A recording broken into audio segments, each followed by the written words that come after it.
السلام عليكم ورحمة الله وبركاته.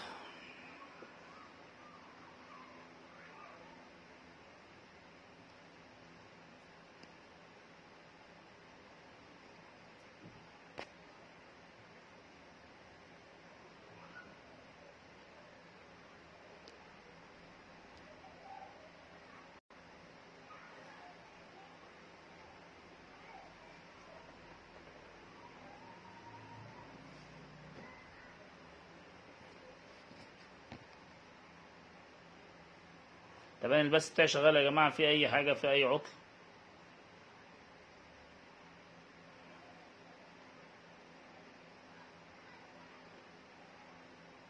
طيب الحمد لله.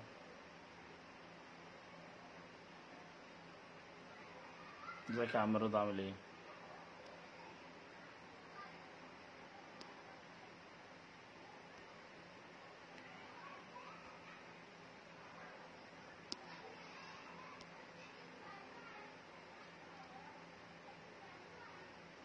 لا، طب بعت يا دكتور بقى، لغيت ليه؟ الدكتور عبد السلام بعت، ما تلغيش بقى، ابعت تاني. طب الحمد لله.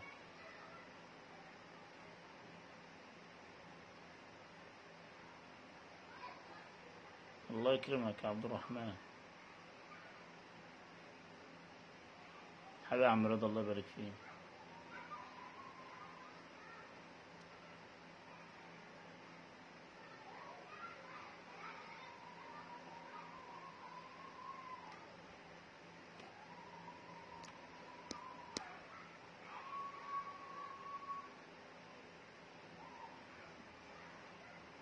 الله يبارك فيك يا حاج محمد، الله يصلح حالك. منتظر بس الدكتور عبد السلام. طيب ماشي، ابعت لي يا سيدي. طيب ماشي يا عبود، ابعت يلا. كويس، ماشي. ابعت يا حبيبي يلا. يا ريت اصلا ممكن يكون ناس عاملين لنا بلوكات. عبود، انا اللي بعت لك دعوه انا يا عبود اهو، زي الفل. ماشي ماشي، الحمد لله. اعملوا مشاركات بقى يا جماعه، ولايك، مشاركات لو سمحتم، الله يكرمكم عشان الناس تستفيد. ايوه كده يا عم الحاج، ايوه كده يا عم الحاج. والله التليفون تعبت، التاني ده والله موتوريلا بقالي ولا ايه؟ ساعة عمال احاول في التليفون. انا موتوريلا ده فاضي. ولا ربنا يبارك فيك. الله يكرمك يا دكتور، ازاي حالك؟ منور. الحمد لله، الله يعزك. بص، الله انت يرفع بتتكلم قدرك. على نقل الزغاليل لمكان تاني، للفت الطيران. نعم. رقم واحد، اتاكد ان إن الزغاليل دي بتاكل وتشرب كويس. كويس. رقم اتنين، لازم الزغاليل تاخد مصل الروشه. لازم نعم. يكون عدى عمرها مثلا 30 يوم ولا حاجه زي كده، لازم تديها المصل. تتاكد ان هي بعد المصل بتاكل كويس وتشرب كويس. تتابع الحاله الصحيه ليهم، الزبل بتاعهم، طريقه اكلهم، بياكلوا يعني بشراهه، بياكلوا كويس وبيهضموا كويس. فوقانهم وصحيانهم. اهتم بالنظافه عموما، يعني في السوس اللي بيبقى في الريش، الدبان والكلام ده كله يبقى مش موجود، عشان اقدر اكمل المشوار ان الحام يوصل للسبق بشكل كويس. إذا قبل ما ينقل الحمام في مرحلة الفطام يكون الحمام بياكل كويس. بالظبط. أشوف طريقته في الأكل، يكون عنده شراهة على الأكل، يتمصل وبعد كده يتنقل لمكان اللفت. جميل. كان في أخ بيسأل من شوية، بيقول لك يا دكتور، هل في برنامج مكملات بيمشي طول السبق ولا في فترات محددة؟ لا، طول السبق ولا طول السنه؟ طول السبق، فترة السبق، المكملات بتاعت السبق، أنا بتكلم على أسئلة السبق. السبق في حاجات بتديها بصفه منتظمه. يعني. يعني مثلا نعم. ال كارانتين ايا كان بقى، كارن سبيد، كارمن، سي ام كي، شيفيدران. الحاجات دي بصفه منتظمه في السبق. يعني نعم. لازم الحمام ياخدها بصفه منتظمه. بتساعد على الحرق وبتقوي العضلات بتاعه الحمام. بتحسن الحركه العامه للطيور. نعم. يعني دول لازم بصفه منتظمه، ما ينفعش يتاخد مره وتسكت. يعني لازم بيتاخد قبل السباقات بمده اسبوعين او ثلاثه، وتديه بصفه منتظمه كل اسبوع 3 ايام. تمام. جميل. في الأستاذ لفت رضوان بيسأل حضرتك، بيقول لك إزاي أجهز الحمام للسباقات الشورت، وإزاي يميز الحمام الشورت من الحمام المتوسط. تمام؟ تمام. تجهيز ده نص السؤال. تجهيز الحمام عموما ايا كان للسبق للشورت او للميدل، تجهيز السباقات عموما. نعم. بص، الشائع عندنا هنا في مصر او الشائع عموما بين الهواة يعني ان تجهيز السباقات في اجتهاد شخصي شويه يعني. كل واحد له طريقه معينه في تجهيز الحمام. إحنا بس بنكلم الدكتور افضل عبد حاجه السلام نصر، عايزين افضل معلومات الدكتور عبد السلام نصر. ماشي، افضل حاجه انا وصلت لها اخر حاجه يعني اللي هو نعم. انا باخد طيور واعمل لها تحليل. ده رقم واحد. واشوف ايه تحليل. يعني الدكتور نعم. بيجي ياخد منها عينه، ويشوف الطيور دي هي في عندها مشاكل معينه ولا مفيش مشاكل. بمشي يعني بحاول ان انا اخفف جرعات الادويه المضادات الحيويه والكلام ده كله، وامشي بقرص اللي هو علاج تنفسي وعلاج السالمونيلا وعلاج الكانكر تمام. لحد علاج الكانكر. تمام. اديهم رقم واحد دواء ديدان. رقم نعم. اثنين رقم اثنين بعالجهم كانكر وكوكسيديا. رقم ثلاثة بديهم علاج السالمونيلا. رقم أربعة علاج التنفسي. ده بيبقى نعم. على فترات قبل السبق بشوية يعني مثلا بحوالي شهر ونص ولا حاجة، وارجع اديهم حاجة. يعني انا ببتدي بادويه منفرده لوحدها، كل نوع لوحده. يعني هعالج كانكر بعالج نوع لوحده، بعالج سالمونيلا حاجه لوحدها، بعالج تنفسي حاجه لوحده. وفي بقى قبل السباقات بقى بديهم حاجه شامله شويه زي التوتال والحاجات دي. الأستاذ عبد الله بيسألك، بيقول لك إيه طريقة تركيب اللقو الحمام الصحي؟ يعني طريقة اللقو وتركيب الحمام الصحي، يعني حضرتك لا، بتركب لقو الحمام إزاي؟ هل بتعتمد على التأصيلات؟ وهي ده كان يعني قصدي التأصيلات، أنا من قصدي إن الدماء النقية، ولا حضرتك كده كده بفضل الله إن الدماء النقية موجودة، فبالتالي بتركب أنت على حسب إيدك، ولا إيه؟ بص هو لا، ويعني لو حد بيبتدي يربي جديد، انا هخلي الكلام في العموم يعني الجديد يعني. نعم. انت دلوقتي قدامك اختيارات كتيره في الحمام. اختيارك تختار حمام رقم واحد سليم صحيا. رقم نعم. واحد سليم صحيا، دي اهم نقطه في الموضوع. نعم. حمام سليم صحيا، اصول قويه يعني لها تاثير في النتائج، في سباقات قويه، نوعيه بقى لها سنه واثنين وثلاثه واربعه وخمسه، لها نتائج مؤثره. اختار على الاساس ده. يعني انا لو قدامي حمام سليم صحيا وحمام كسبان بس قليل شويه يعني عنده مشاكل او مرض بعد السبق، اختار مين فيهم؟ اختار السليم صحيا من اصول كويسه.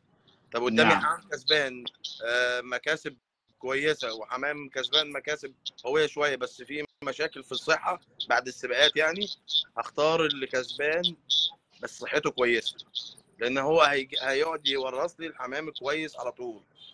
نعم. ادور على الاجود على طول بالنسبه للناحيه الصحيه والنوعيه ومدى تاثيرها في السباقات. نعم. اختياري بقى انا للحمام اللي بيسابق عندي في اللو اللي بلاقيه مبني على الحمام يعني عمليه تراكميه. يعني انا بقى لي مثلا سنين بسابق، فالخطوط اللي بتسابق عندي وكسبانه عيالها واحفادها بقعد اجرب كل شويه لقوات وده التوفيق ده بتاع ربنا يعني. مش نعم. حرفنه كبيره قد ما هي حاجات واضحه للناس كلها، واضحه ليا يعني، واضحه ليا قدامي، هي نعم. مش حرفنه، وتوفيق ربنا والنوعيه اللي موجوده تحت ايدك بتساعدك على الكلام ده. نعم. الأستاذ عرفة لوما، مش عارف كاتب اسمه بالإنجليزي، يعني بيسألك، بيقول لحضرتك الحمام لما بيرجع يوم الوصول من السبق، يوم التسليم عفوا، اه، السباق من يوم الوصول حتى يوم التسليم، يعني لما يسابق محطة عايز ويرجع سيستم يعني طول يوم الاسبوع. التسليم، بتستقبله ازاي بقى الاسبوع ده من المكملات، او ايه الطريقه اللي بتستقبل بقى الطيور، بص صح؟ هي على حسب حاله الحمام رقم واحد، بس خليني وانا اقول لك. هستسمحك بس يعني تعلي صوت حضرتك شويه. اه تمام. بقول لك هي الموضوع الاستقبال. على حسب حاله الحمام. سامعني كويس؟ تمام، سامعك بس كويس. خليني اقول لك الشائع يعني اللي في الاغلب الاوقات، لان سباقات بحري شكلها مختلف شويه عن نعم. سباقات ابل يعني. الحمام بيرجع، انا بيرجع عندي مسابقه الحمام في لوفتي، انا بديله بي اس وبالجازول في الغالب. نعم. بي اس وبالجازول. والاكل اكل خفيف شويه في الاول، يعني يكاد يكون شعير بس نص يوم الاولاني. نعم. جميل. نص يوم الثاني خلطه مجموعه يعني بذور نواعم مع قرطم مع شعير مع ذره عويجه مع ذره صفراء بسيط مع عدس، يعني فيها حاجات فيها بروتينات. واضيف له على الاكل اي حاجه فيها بروتين، يعني مثلا كي بروتين او اي بي اف 90 او هيمولايت لو امكن. انا ما بحبش ادي هيمولايت في اول يوم لان الحمام بيقعد يرجع ويبقى تعبان شويه منه، يعني بديه تاني يوم. نعم. تاني يوم الرجوع بدي غسول في الميه، غسول سيدوكول او اي حاجه من اللي موجودين في السيدوكول بتاع بروكامب او سيدوكول بتاع محمد سرور، كنت بستخدمه السنه دي سيدوكول بتاع الشيخ محمد سرور. جميل. تمام. كنت بستخدم السيدوكول ومعاه وعلى الاكل فلورا وخميره. تاني يوم الرجوع نص يوم الاولاني ونص يوم الثاني بدي فيه بروتين برضو، يعني ايا كان هيمولايت او كي بروتين او الكلام ده كله بديه نص يوم الثاني للرجوع. اليوم اللي بعديه بديهم بي 12 اللي استخدمته، بتكلم على اخر السباقات يعني. بي 12 اللي استخدمته السنه دي بتاع الشيخ محمد مع فاينل سبرنت صبح. والظهر بديهم افيدريس ويوسنجانو، افيدريس ويوسنجانو. وبحاول اركز بقى عليه اليوم اللي بعديه برضو افيدريس ويوسنجانو نص يوم الصبح، وبقيه اليوم بقى ميه عاديه واكل عادي. بقيه الاسبوع بدي بقى ابتدي ال كارانتين اللي هو الكارمن او سي ام كي اي حد فيهم، ومعاه البي 12. يعني انا كنت مركز على البي 12 ده من الحاجات الكويسه اللي استخدمتها. نص يوم الصبح المكمل الغذائي اللي موجود بحط لهم، او جرعه اليوم بياخدوها الصبح عموما. الحمام بيطير وينزل يشرب الدواء اللي فيه مكملات غذائيه والحاجات اللي موجوده عموما، يعني بي 12 كارمن يونيفورم بالجازول، يعني على حسب بقى الحمام وقدرته على الطيران وشكله وفوقانه. عايز ازود الجرعه اللي موجوده ولا الحمام كده شكله كويس بيطير كويس وفايق. افضل حاجه برضو عملتها السنه دي في السباقات ان انا كنت بدي طول اليوم مكملات. السنه دي كنت بدي الصبح واخر النهار اكل عادي كميه بسيطه وميه بيضاء، يعني الحمام يقعد يشرب ميه بيضاء وياكل اكل جزء كبير من الاكل عادي، يعني على اساس ان هو عنده مشاكل كبيره. يعني السباقات الشورت كان في حد بيسال على سباقات الشورت، هو التجهيز عموما السباقات الشورت والسباقات الميدل والسباقات اللونج للحمام ان يبقى فايق صحيا واحد. طريقه التعامل مع سباقات الشورت دي هي لها طريقه الناس يعني في السبق ذات نفسه، يعني فكره تجهيز سباق الشورت ده بيتعمد على قبل السبق بيوم او بيومين قبل التسليم. يعتمد على دي، على ان انت تجويع الحمام، حامي بقى خفيف، هدفه يروح لللفت عشان الجوع يعني هي دي الحته اللي هتخليه يحبس اسرع. هو سباقات الشورت في الحبس الاسرع شويه يعني. نعم.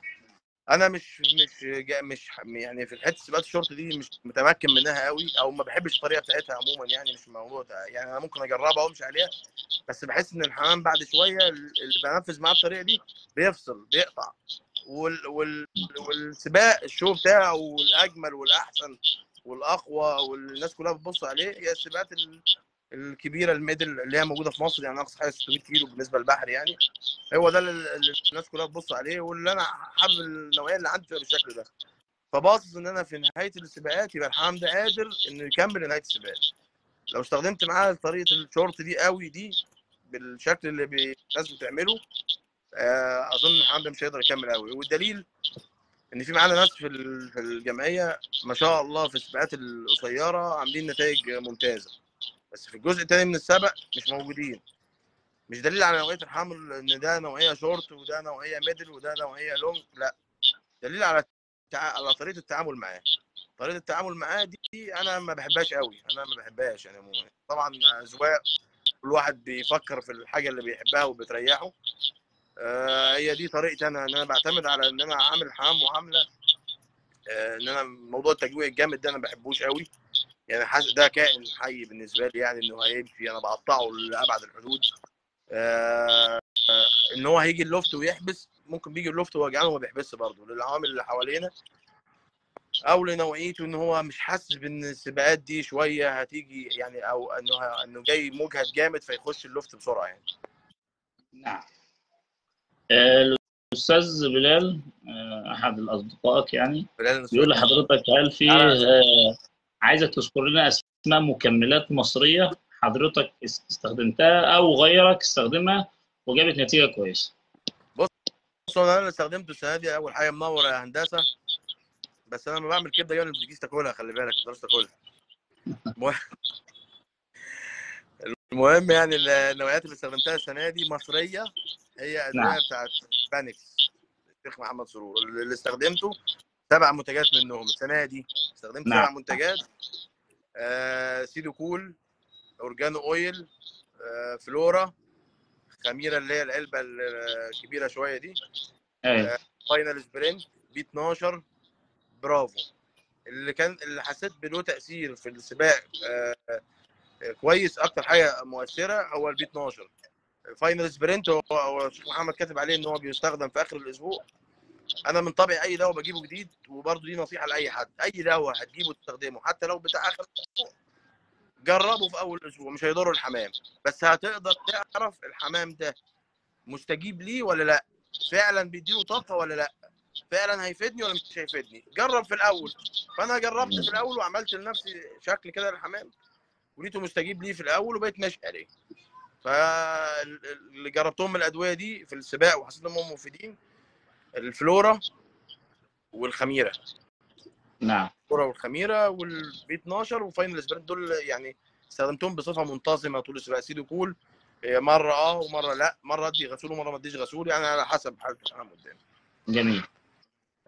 الأستاذ أبو رنا بيسأل حضرتك، بيقول لك عنده طير في الاستوك، أو هل الطير اللي موجود في الاستوك لو اتصاب بمرض السالمونيلا وتعالج، هو طير اتصاب بسالمونيلا وتعالج، هل هتنتهي المشكلة إذا أخذ قرص العلاج كامل ولا ان سيورث هو أيضا؟ مش هتاثر عليه في الانتاج. يعني نعم. لو انت عالجته مظبوط مش هياثر عليه في الانتاج، بدليل ان اصلا في ناس في حمام مريض، فعلا مريض وعنده سالمونيلا، بالاخص النتي يعني، وتلاقيها بتموت وبتنتج. بس هو انا مش حابب اربي دي.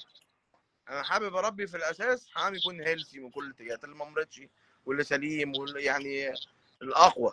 بس هو على ما اعتقد يعني ان هو مش هيبقى، لو عالج الحمام مظبوط مش هتبقى فيه مشاكل يعني.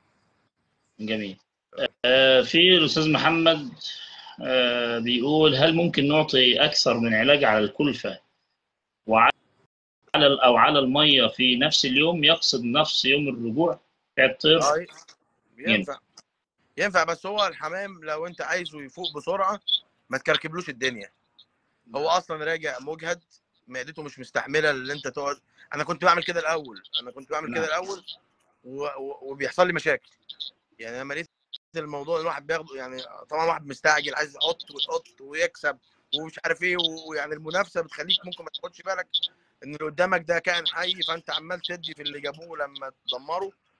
انا من ضمن الناس اللي كانت بتغلط، يعني بتعمل الغلطات دي. لكن اللي لقيته بعد كده ان انت كل ما بتخفف كل ما بتلاقي النتيجه افضل.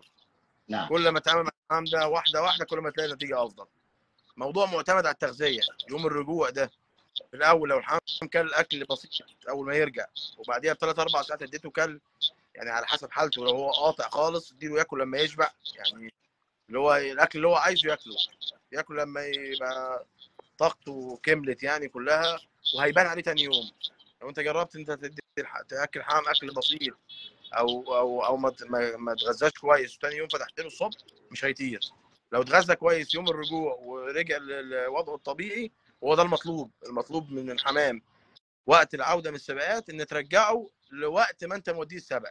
يعني انت عايز تخليه يرجع نفس الشكل. فالتغذيه نعم. ليها دور كبير، التغذيه ليها دور كبير جدا. جميل.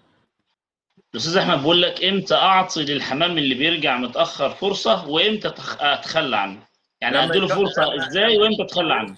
بص احنا بنمرن الحمام. نعم. بيجي الحمام في مجموعه بتيجي فرق عن الحمام دقيقه او دقيقتين، وده امر طبيعي ممكن يحصل يعني. لكن لما الاقي طير كل مره بيقعد ساعه نص ساعه ويجي متاخر، يا اشيله واريحه، هو محتاج يرتاح ويتعالج يشوف ايه مشكلته، يا اما اشيله من اللفت. يعني انا مثال السنه دي، انا عندي انتايه من اخر محطه سبق السنه اللي فاتت وهي بتيجي متاخر. بدات بيها السنه دي السبق، اول ما حطت سبق راحت جايه متاخر رغم ان هي كسبانه. رحت ركنتها 3 سباقات او 4 سباقات، اديتها حبوب تنفسي وحبستها في لفت، رحت ما طيرتهاش مع الحمام، قعدت اسبوع ما بطيرهاش ورجعتها تطير مع الحمام بس ما مرنتهاش. جيت اخر اسبوع مرنتها لما حسيت بقى ان هي فايقه، حركتها فوق اللفت وطريقتها هي فايقه، شكلها فايق، وما طارت مع الحمام طارت وقت كويس. خدتها في السباق، نزلتها في السبق، جت اول واحده في اللفت. يعني لو رجعنا وقت التسليم هتلاقي ان في 3 او 4 سباقات ما سبقتهمش وسبقت بيها سباق راح داخله في النتيجه. عملتها الحركه دي السنه دي مع 3 4 حمام، بس ده عايز واحد قاعد مع الحمام وعارف الحمام ده، يعني عارف دول ايه مشكلتهم. ممكن يكون في فرد حمام هو اصلا معيوب، خلاص هتقعد تحاول معاه مره واثنين وثلاثه واربعه ومش هيجيب نتيجه. لكن انت عارف ان ده حمام كويس، حركته في اللفت، طريقته في الاكل، طريقته في الشرب، هدوءه جوه اللفت، صحيانه جوه اللفت، هو ده اللي انت المفروض تاخد بالك منه يعني. تمام. انا بس يا شباب اتمنى انكم تعملوا مشاركات ولايكات بس عشان انا في اسئله بتعديني. ثم اني اتمنى اللي يسال سؤال يكون السؤال مختصر، واتمنى الا يرجح احدا رايه، يعني مثلا تقول السؤال ويسيب الضيف يحط الاجابه. الاستاذ حماده السروجي حبيبي، ازاي حالك، عامل ايه؟ بقول لحضرتك يا دكتور عبد السلام، السباق كم في المية غاوي وكم في المية حمام؟ كم في المية السباق غاوي وكم في المية ما حمام؟ فيش حاجه اسمها كام في المية ومش كام في المية. نعم. هو الموضوع معتمد على هاوي كفء وحمام كفء وطريقه التعامل معاه. لو قلت الهاوي 70 80% هو اللي بيدير الدفه وهو اللي يقدر يختار الحمام، هو اللي يقدر يقول ده كويس وده وحش، له دور. لو الهاوي كويس جدا وقيت حامل اللي معاه مش قوي، هتبقى الموضوع برضو صعب شويه. يعني الاثنين بيكملوا بعض، بس اظن ان الهاوي اكتر، يعني هو اللي هيقدر يختار الحمام، وهو اللي هيقدر يسابق بيهم ويقدر يشوف ايه مشكلتهم. هو القائد، يعني لو القائد نايم في الخط مش هتنفع يعني. يعني حضرتك بترجح مسألة الغاوي أكتر. الغاوي اكتر طبعا، عشان هو الغاوي هو الغاوي لو دماغه مش شغاله مش هيعرف يختار حمام كويس. لو الغاوي مش فاهم كويس هيسابق. في ناس بتربي نوعيه حمام ممتازه بس امكانياتها في السباق وتركيزها مع الحمام مش موجود. ممكن ناس نعم. تمسك في ايديها دهب مش ما يحولوا له تراب، وفي ناس تمسك تراب تحوله لذهب. يعني الهاوي عليه جزء كبير جدا في الموضوع. بس طبعا يعني مش هيصنع كل حاجه لوحده. مش هنجيب مدرب كوره بيفهم كويس وياخد بطولات، لا هو لازم معاه فريق بيكمله. يعني هو موضوع فيه تكامل شويه، الهاوي والطيور والامكانيات المتاحه دي يعني. بالنسبة للكلفة اللي هي أول أسبوع بعد ما الحمام يرجع، تبقى خفيفة ولا تقيلة ولا على حسب المحطة؟ خفيفه. خفيفة. بس في نقطه، انت ممكن تيجي في وقت تلاقي الحمام مش قادر. اكله اي نوع كلفه، اي نوع كلفه ياكل، حط أي له نوع. كل الانواع وياكل اللي هو عايزه. جميل. انا في سباقات، انا في واحد جاري بيسابق معانا، نتيجته يعني تعبانه، فسابق 4 5 سباقات، فانا شفته بيجري ورا الحمام بعصايه طياره من فوق اللفت. فقلت له كده غلط، اكل الحمام ده، وريني الكلفه اللي بتديها له، وريها له، قلت له الحمام ده عايز يتقفل عليه وياكل، لما ياكل هتشوفه هيعمل ايه. فالراجل قال لي لا ده انا عندي سبق الاسبوع ده وانا جبت طريقه فلاني الفلاني. فقلت له براحتك. سابق ما عملش نعم. نتيجه، رجع قال لي اعمل ايه؟ قلت له كل انواع الكلفه اللي في اللفت حطها قدام الحمام. قال لي ازاي نعم. يعني؟ قلت له اسمع كلامي بقى وجرب. حط الحمام كلب، تاني يوم الصبح بيفتح له ما شافش الحمام، بدون جميل. بقى ما ادينا له بالجازول ولا ادينا له بروتين ولا ادينا له مش عارف ايه ولا اي حاجه. قلت له خليهم ياكلوا بس، التغذيه ليها دور كبير. كان الحمام الاسبوع اللي بعده كسب، دخل في النتيجه، يعني هو الراجل مشي على طريقه شويه. الاسبوع اللي بعده كسب، طلع الاول هو، انا طلعت الثاني. طيب. الله. آه الكارمن يعني ال 10 سم كم لتر اللي على اللتر لكم ال حمامة؟ 10 سم ده الأستاذ رضا العزب بيسأل يعني. ال 10 سم دول المفروض ل 20 حمامه. الجو مثلا برد قوي الحمام ممكن ما يشربش، انت ممكن تقلل نسبه الميه وتشربه، بس مش حاببها. لكن الصح انا ممكن اطير الحمام وينزل يشرب الكميه دي. يعني لما اطير الحمام هو قاعد احط له اللتر ال 20 حمامه في الشتاء مش هيشربوهم. طب انا هعرض عليهم ميه يشربوا، بعد ما يشربوا الشربوا بسيط ده اطيرهم تاني، هينزلوا يخلصوا الميه اللي محطوطه، وكمل لهم بقيه اليوم بميه بيضاء. طيب ايه افضل نوع استخدمته للسالمونيلا؟ الاستاذ طه النمسي بيسالك. افضل نوع صديق. نسال الله يحفظك يعني. افضل نوع استخدمته في علاج السالمونيلا. والله انا خلطه كده عملتها ابتكرتها شويه وتقريبا يعني بتجيب نتيجه معقوله يعني. ايه هي الخلطه؟ طبعا جت توفيق من عند ربنا شويه. كان استاذ ياسر واكد عنده منتج اسمه اميبيوتيك، ده عباره عن امبسلين وكولوستين، ضفت عليهم بي اس. يعني الخلطه دي عملت امبسلين وكولوستين وبي اس وعلى الاكل زيت توم، زيت توم وبصل. نعم. على الاكل زيت توم وبصل. نعم. دي خلي بالك كمان في الامراض اللي هي بتيجي دلوقتي، الزغاليل والحاجات دي كلها، دي بتبقى مؤثره جامد جدا يعني اهم حاجه، بص اقول لك على نقطه برضه، اهم نقطه ان انت تجيب دواء سليم. دواء سليم. دواء ايه؟ سليم سليم سليم. سليم سليم، ما يكونش اكسباير مثلا ولا مش حاجه. اكسبايرد، خلي بالك اكسبايرد ده انت ممكن تجيب دواء اكسبايرد بس هو اصلا دواء سليم ما فيهوش مشكله تخزينه. نعم، يعني دواء سليم بمعنى؟ دواء سليم يعني مصدره مظبوط، يعني المصدر بتاعه مظبوط، تخزينه ممكن واحد يجيب دواء 100 100. انا اجيب دواء كويس من اوروبا واحطه عندي وتسلم ايدك بارك الله فيك.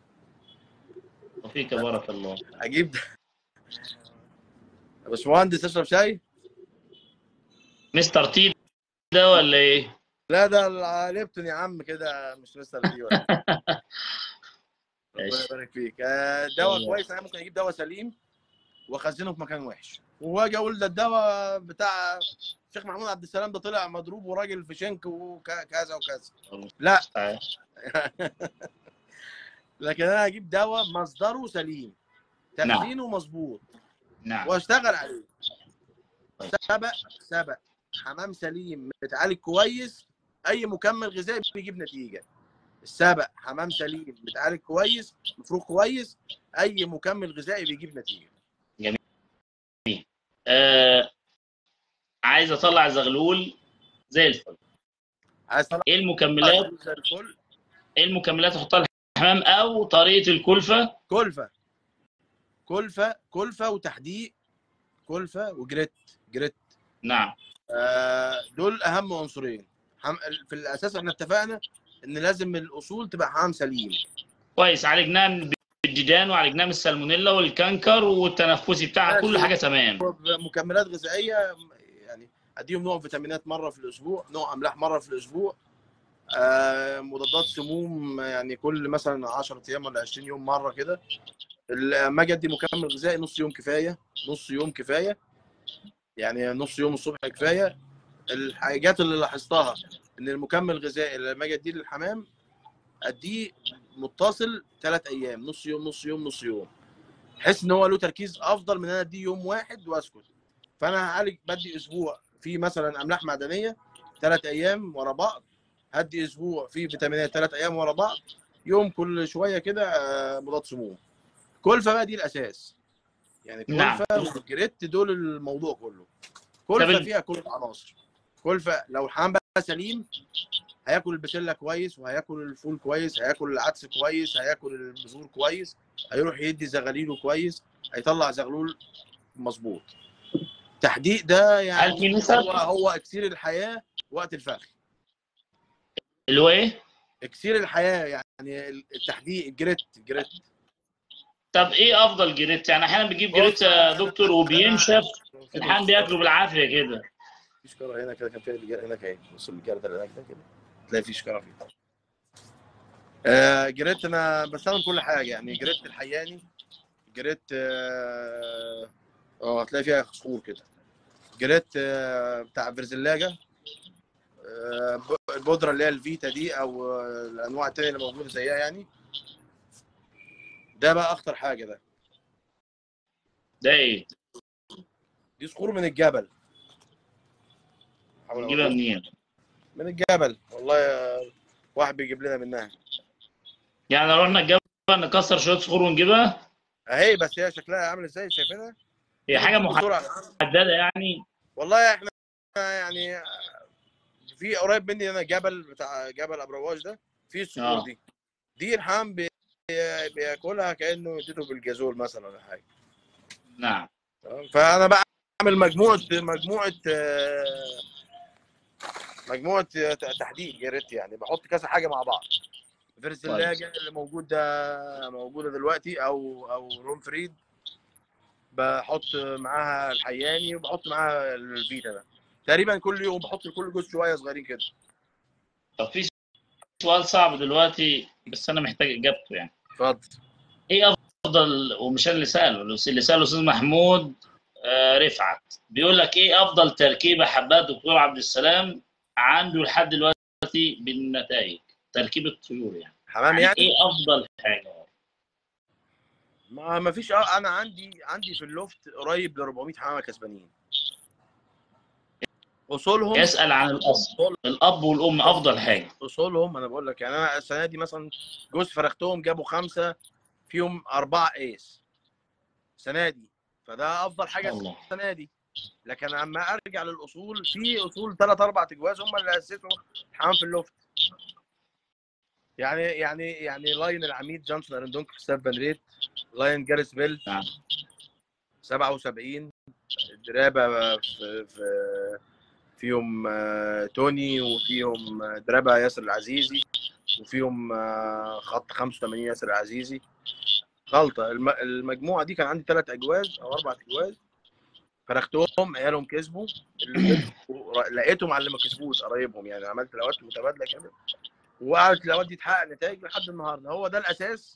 بس كل سنه بقى دخلت عليهم حمل استيفان، دخلت عليهم حمل نعم. ايمن كوستر، يعني كل سنه بدخل عليهم حمل جديد. الاستاذ عبد الرحمن العدوي بيقول لحضرتك انا هستقبل الحمام اول يوم على ميه نظيفه وبعدها احط له المعوض عادي ولا ايه؟ في ناس يعني الحمام يجي. في ناس بتعمل ناس كده، بس انا ما بعملش كده. ناس تعمل كده لكن انت ما بتعملش كده. نعم. في ناس طب بيحطوا ميه بيضاء. هل هي في ناس هل الناس اللي الفكره منها الميه البيضاء ايه؟ انه الحمام هيجي يشرب اكبر كميه ميه، المفروض انه يشرب اكبر كميه ميه، فبالتالي كل السموم اللي موجوده في جسمه هتنزل مع الميه دي كلها، وهو ارتوى وتمام. انا يعني ما عملتهاش يعني، او ما حسيتهاش. ممكن تمشي الاستاذ محمد. يعني. نعم. اتفضل يا دكتور اتفضل. تمام. الاستاذ محمد عادل بيقول لك ايه اللي هو الجناح الافضل، افضل جناح اللي يعني يكون جناح ده مميز اللي للطير، بيكسب. هل في؟ جناح ايوه كده، انا اللي بحب بيكسب. الكلام بص المختصر. طبعا الموضوع فيه اجتهاد، يعني مثلا انا بختار الحمام للسبق، واحد يجي يقول لي اختار لي زغاليل اوديها النقطه. نعم. يعني جيت من فتره قال لي اختار لي الحمام، فقعدت اختار الاميز صحيا واللي شكله افضل واديه النقطه، والاقل شويه سبقت انا بيه مثلا. نعم. كسب وده ما كسبش. اللي كسب اللي هو اقل شويه، واللي ما كسبش اللي هو اميز. بس الاساس ان احنا بنختار الحمام بناء على شكله، تقليبه يكون كويس، جناحه يكون كويس، صحته تكون كويسه، عشان حتى لما يكسب الحمام ويبقى له نتيجه يبقى حمار وحلاوه يعني. الاستاذ ميمو جولد بيقول لحضرتك عايز يعمل 25 كيلو علف علف كلفه يعني. كلف يعني هيعمل 25 كيلو كلفه عفوا. تمام. هو عنده شكاره 25 كيلو كلفه الحمام، ممكن تقسمها لي نسب؟ ما انا هقول لك نسب دلوقتي، هو يقسمها على 25 براحته. جميل. يعني يعمل 100 ممتاز. ويقسمها على 4 يبقى 25. جميل جميل. كلفه فرخ يعني. بس اكتب معايا عشان انتظر بقول يا دكتور لو سمحت اكتب معايا عشان انتظر. تراجع معايا بس. ايوه ممكن اغلط. انتظر. دي كرست المعهد بس مش مشكله يلا. هتنفع في الدور اتفضل. برضه. ممكن تروح المعهد تقول للناس الكلفه بتاعت الفرخ 1 2 3، يقول لك حطوا لها شيء محطوط. يلا ال 100 كيلو كلفه دكتور عبد السلام، اتفضل يا دكتور. بسم الله الرحمن الرحيم. بسله 25، 25. عدس تمام. 5، عدس 5. نواعم بذور يعني بقى عباره عن فلارس وبانيكم ودخن وكتان 5. ماشي. القمح 10 من 10 ل 15. انا يعني النسب بقى دي تبقى مترجعه شويه يعني. من 10 15. القرطم 15 برضو من 10 ل 15. ماشي. الأويجا 15. ماشي. ذرة صفراء من 20 ل 25. ماشي. شعير رز 3%، 3 كيلو. 3 كيلو شعير روز. نعم. بس جمع كده. لب سوري ممكن كيلو 1% يعني، على اساس تبقى الشكل يعني بتاع الكل، عم بيحب التنوع. طب ماشي كده 25 30 40 50 65 85 90 فاضل 10 كيلو تقريبا يعني. لا مفيش تقريبا، هو قلنا 25 بسله. ما انا حسبت على العشرة، انت كده كلامك صح على ان انا من القمح من 10 ل 15 والقرطم من 10 ل 15، يبقى احنا كده 100. بس كده تقريبا كده. طب الذرة الاحمر ايه رايك؟ يعني هو في نسبه كرياتين شويه اكتر سنه يعني، سعره مش قد فايدته يعني. طب الغله يعني يا السعر اللي هو موجود 40 جنيه والكلام ده كله دلوقتي، لا يعني بلاش يعني. الغله يا دكتور احيانا الغله هي تكون اكتر حاجه عرضه للسوس. لو انا عندي كميه وعينها الغله. لا انا رايي، هل انا يعني انت ازاي ما تحفظها من السوس؟ يعني عايز تحفظها من السوس؟ عايز الغله تبقى محفوظه من السوس اهو. ما هي اكتر حاجه بتبيعها؟ ما هو بيعمل لها اقراص كده وحاجات للسوس والله تمنع اعمل السوس. لها راس غله فوق هي برضك. ممكن تكون عشان انا ببقى ايه مش قافلها كويس يعني. غله اللي هو القمح يعني؟ قصدك غله اللي هو القمح؟ اي نعم. غله يعني القمح يعني. لا نعم. انا يعني طريقه حفظها ما يعني مش ما اعرفهاش قوي دي. لكن انا اجيب كلفه، انا بجيب كلفه. كنت الاول بجيب كل حاجه لوحديها، قمح لوحده وصفرة لوحديها، كل نوع منفصل، واقعد اخلط. الكلفه بتاعت الحياني دي اثرت الموضوع جامد مع الواحد، وهي للامانه يعني مش بجامل حد ولا بقلل من حد عشان ما حدش يزعل ولا حد يقول ده احنا كلفتنا احسن ولا كلفتنا اوحش. الحياني افضل كلفه موجوده من ناحيه خدمتها، عشان ما حدش يجي يقول لي ده بيحط ذره صفراء بتاعت فراخ. ده لا لا لا لا، مش موضوع بقى ذره صفراء فراخ وذره حمراء جايه من الارجنتين. لا، هي الفكره في خدمه الكلفه. كلفه بتخش في مكان تتغربل مظبوط، مكان كبير، بتخش فرن، دي اهم نقطه في الموضوع. بعد ما بتخلص بتعمل لها اضافات، اعشاب بتمنع بقى السوس يعني، بودره ليمون دي بتمنع تسوس الكلفه يعني، غير ان فيها حاجات اعشاب بتحسن الهضم للحمام. فدي جميل. دي ميزتها، دي الميزه.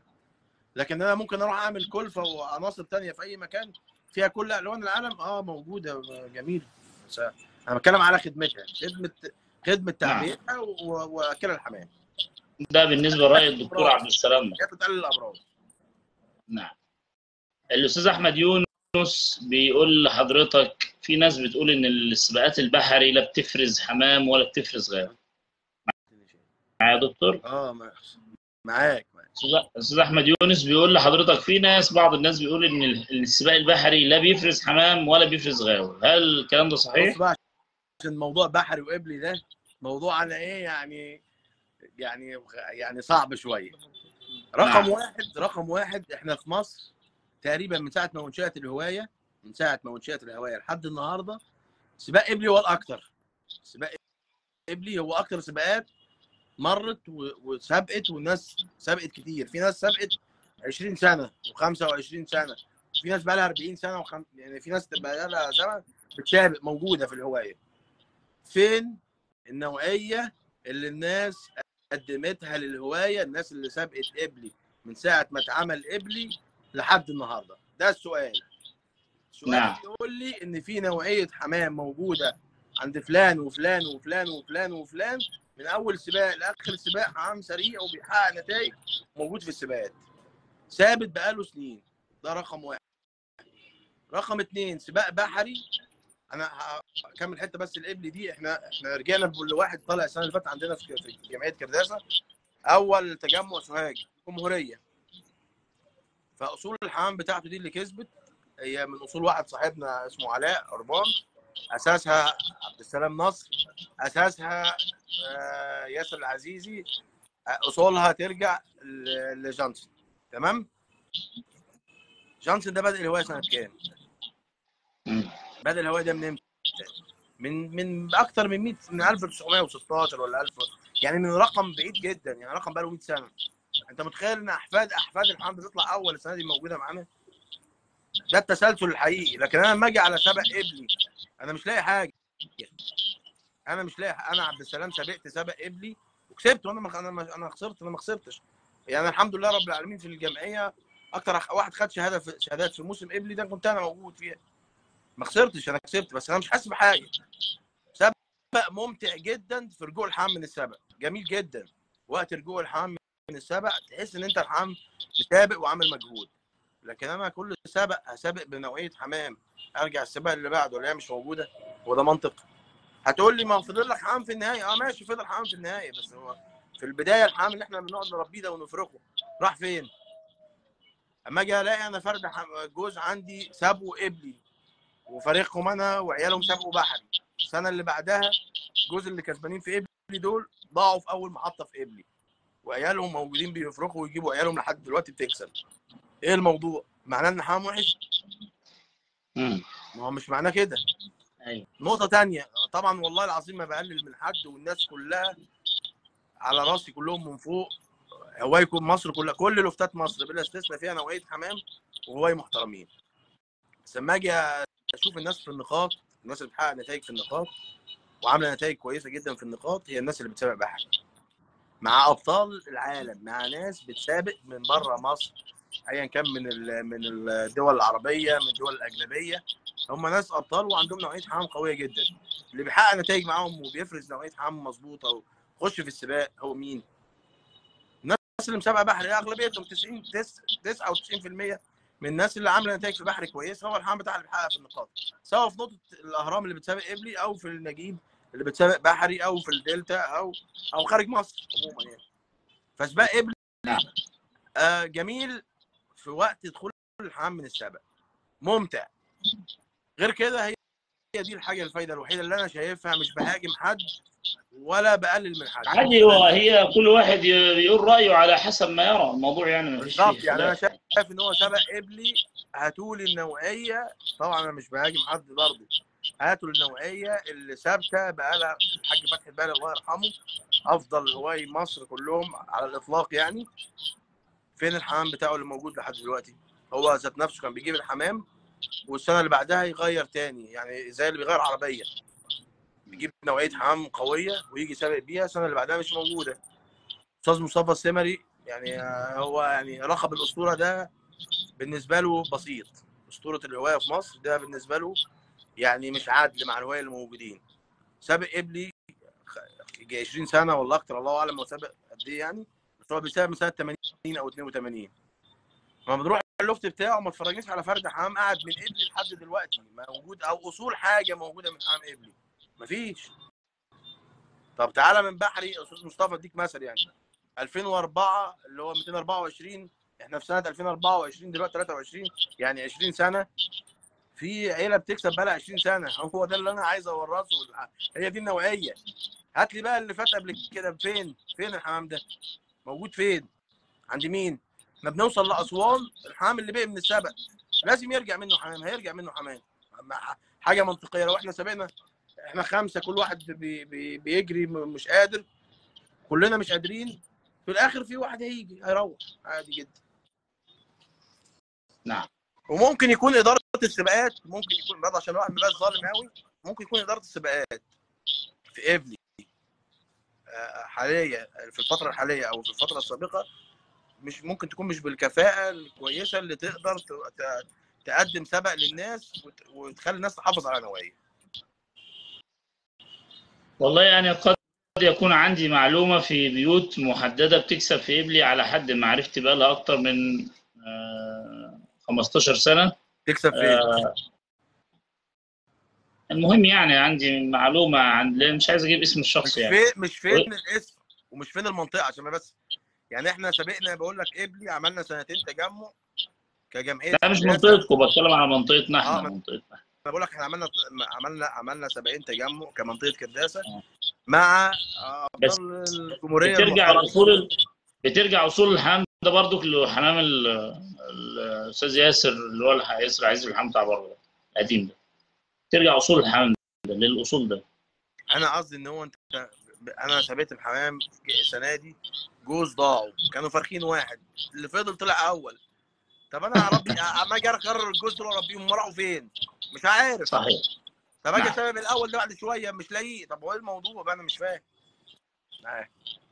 الاستاذ حسن علي بيقول لحضرتك هل ممكن نضلم اللفت عشان اه الحمام يرتاح اكتر وقت ممكن تضلمه، ممكن من اخر الرجوع من النهار السبق؟ يعني، من اخر اه النهار ممكن اضلمه يعني. بس هو يعني الحياه الطبيعيه اللي موجوده ما فيش احسن منها يعني. الحمام هيخرج يشوف الشمس والهواء ويطير. اما يكون في هواء جامد او سقع على الحمام اقفل عليهم، ما فيش خلاص. انت نعم. لو ميلت كده شويه، انا بص على السلكات كده، سلك أيوة. سلك سقفها خشب، ظهر البحري مقفول شويه، وش سلك والجناب سلك ومن الجناب منها سلك، والحمام بيفرخ فيها اخر حلاوه، ان مفيش شاء الله. اشكاليه. الاستاذ محمد انيس بيقول لحضرتك في بدائل اعشاب طبيه، اعشاب بدل الادويه استخدمتها؟ الاعشاب اللي موجوده حاجات بتحسن الصحه العامه. استخدمت حاجات بيطريه بتحسن الصحه العامه، مش عشبيه، ممتازه. وبتستخدم في السباقات، يعني في ناس بتستخدم في السباقات، بس هي مش مكملات غذائيه قد ما هي حاجات بتحافظ على الصحه، زي الثوم والبصل والبنجر والحاجات دي، حاجات بتحافظ على الصحه، جميل. حاجات بتدي طاقه للحمام. آه، الاستاذ راضي، محمد راضي او محمود راضي بيقول لك ندي ايه علاج للديدان بعد القلش وما ياثرش على الريش وامتى؟ استخدمت كذا حاجه للديدان دي. انسب حاجه استخدمتها هو حبوب الديدان يعني. حبوب استخدمت نوعين، نوع بتاع شركه استا التركي ده، ودي نعم. جاب نتيجه كويسه، ونوع تاني استرالي، وده افضل نوع استخدمته بس مش عارف اجيبه تاني يعني. ده ازاي امشي مع؟ نعم. بيشيل الديدان والحشرات اللي موجوده في الريش وتاثيره فعلا بيبان على الحمل، بعدين الحمل بيبقى ناشف، عضله وناشف وفايق اكتر شويه. جميل. الاستاذ علي بيقول لك ازاي امشي مع الحمام طول في السنه حاجه بس برضو تانية وحفظ؟ للديدان، من نعم. استخداماتها اللي هي ممكن تبقى في صالح الحمام حتى قبل السباقات دي، الليفاميزول. الليفاميزول ده من الحاجات اللي هي بتشيل الديدان وبتقوي المناعه شويه او بتحسنهم. تمام. الاستاذ علي اعملوا يا جماعه عشان في اسئله بتعدي، والله بتعدي بسبب الحاجات اللي بتقول المشاركات واللايكات ومش عارف ايه. الاستاذ علي جمال بقول لحضرتك ازاي امشي مع الحمام طول السنه واحافظ على صحته. اديني حاجات محدده. بيتكلم على، خلينا نتكلم على الحمام الفرخ لان الحمام السبق له نظام محدد. ازازه اللي انا بعت لك صورتها اللي عليها توم والبصل والبتاع ده والقرنفل الاولاني. ازاي امشي مع الحمام طول السنه واحافظ على صحته؟ كلفه كويسه، نعم. نظافه كويسه، نعم. استحمام للطيور، يعني الطير الحمام بيستحمى، نعم. لفت متهوي، تهويه تمام. حلو. معلش المكملات بقى نقف الغذائيه، عند، بقى عايزك يا دكتور نقف عند حته التهويه. ايه افضل نظام للتهويه؟ عشان ده سؤال برضه في وسط السؤال.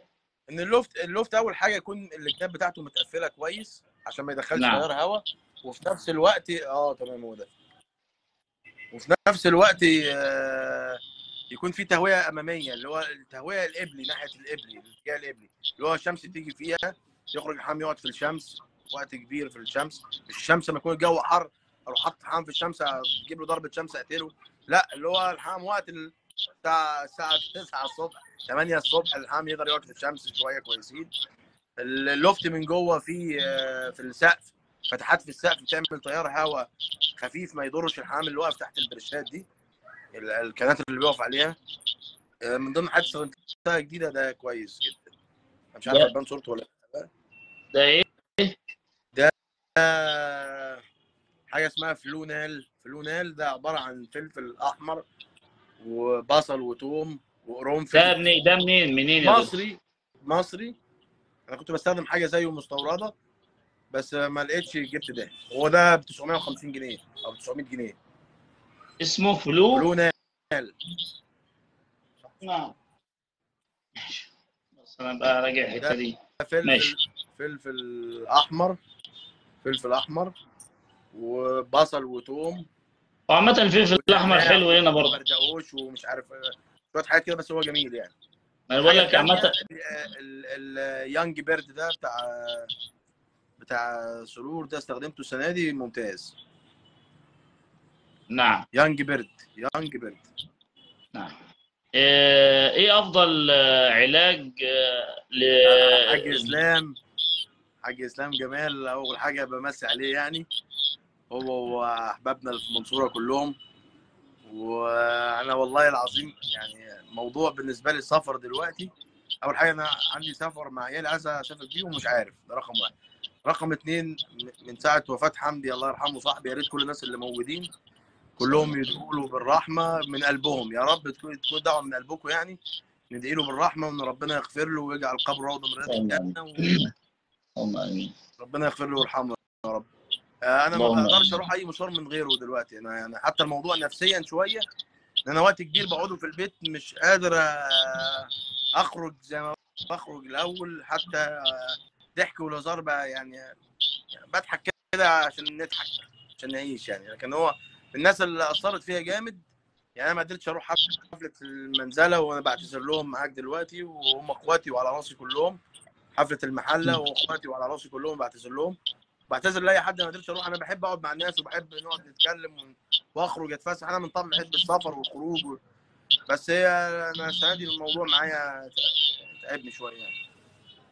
أسأل الله أن بعتذر لهم يعني. يفرج عنه يعني وأن يغفر له. اللهم امين يا رب، اللهم امين. ومن المعاني الكويسة في حديث إذا مات ابن آدم انقطع عمله إلا من ثلاث. من المعاني في الثلاثة يعني أنه قال وولد صالح يدعو له. قال كل ولد صالح.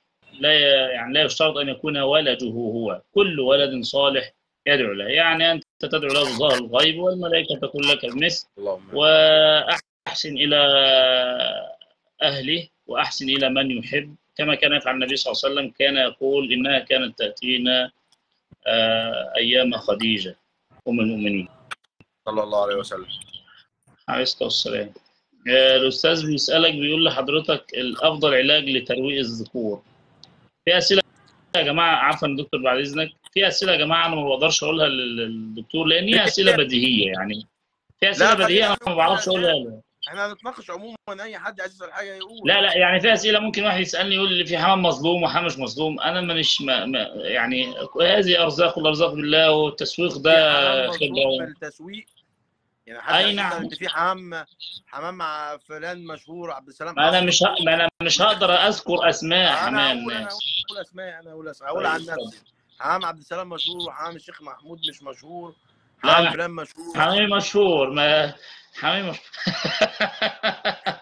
اتفضل يا دكتور اتفضل. لا هو أضحك الله يسلمك. الموضوع طبعا يعني يرجع لكل واحد، هو اللي بيقدر يوصل حمامه للناس. انت سابق واجتهد، سمي حمامك، عرف الناس باسمه يعني، اعمل طير عندك، طير بيكسب كويس وبيحقق نتيجه سنه واثنين وثلاثه، قول الطير ده اسمه فلان عشان يبقى في حاجه، في علامه. انت ما فيش لفت من غير عنوان، مش هينفع اقول حاجه ما فيش لها عنوان، اقول انا عندي حمام كويس، ايه العنوان؟ مش موجود. رقم واحد عندي حمام بيحقق نتيجه اسمه فلان، اسمه العميد. انا بقول عن نفسي اسمه العميد، انا كتبت اسم العميد ده، الكلام ده سنه 2012 موجود لحد النهارده. العميد ده بقى اقعد عياله واحفاده واركز عليه في الفرق، واقول ان ده افضل طير حقق نتيجه عندي السنه دي، بسميه اسم وبختار له انتايه كويسه، واقعد افرق منه مجموعه واظبط النوعيه اللي موجوده عندي واشتغل عليها. انت مسؤول، ما تجيش تقول الشيخ محمود بيطلع في الاعلام ويقول انا جبت فلان وجبت فلان، اطلع انت كمان، قول انت كمان. ما أنا قلت وما لا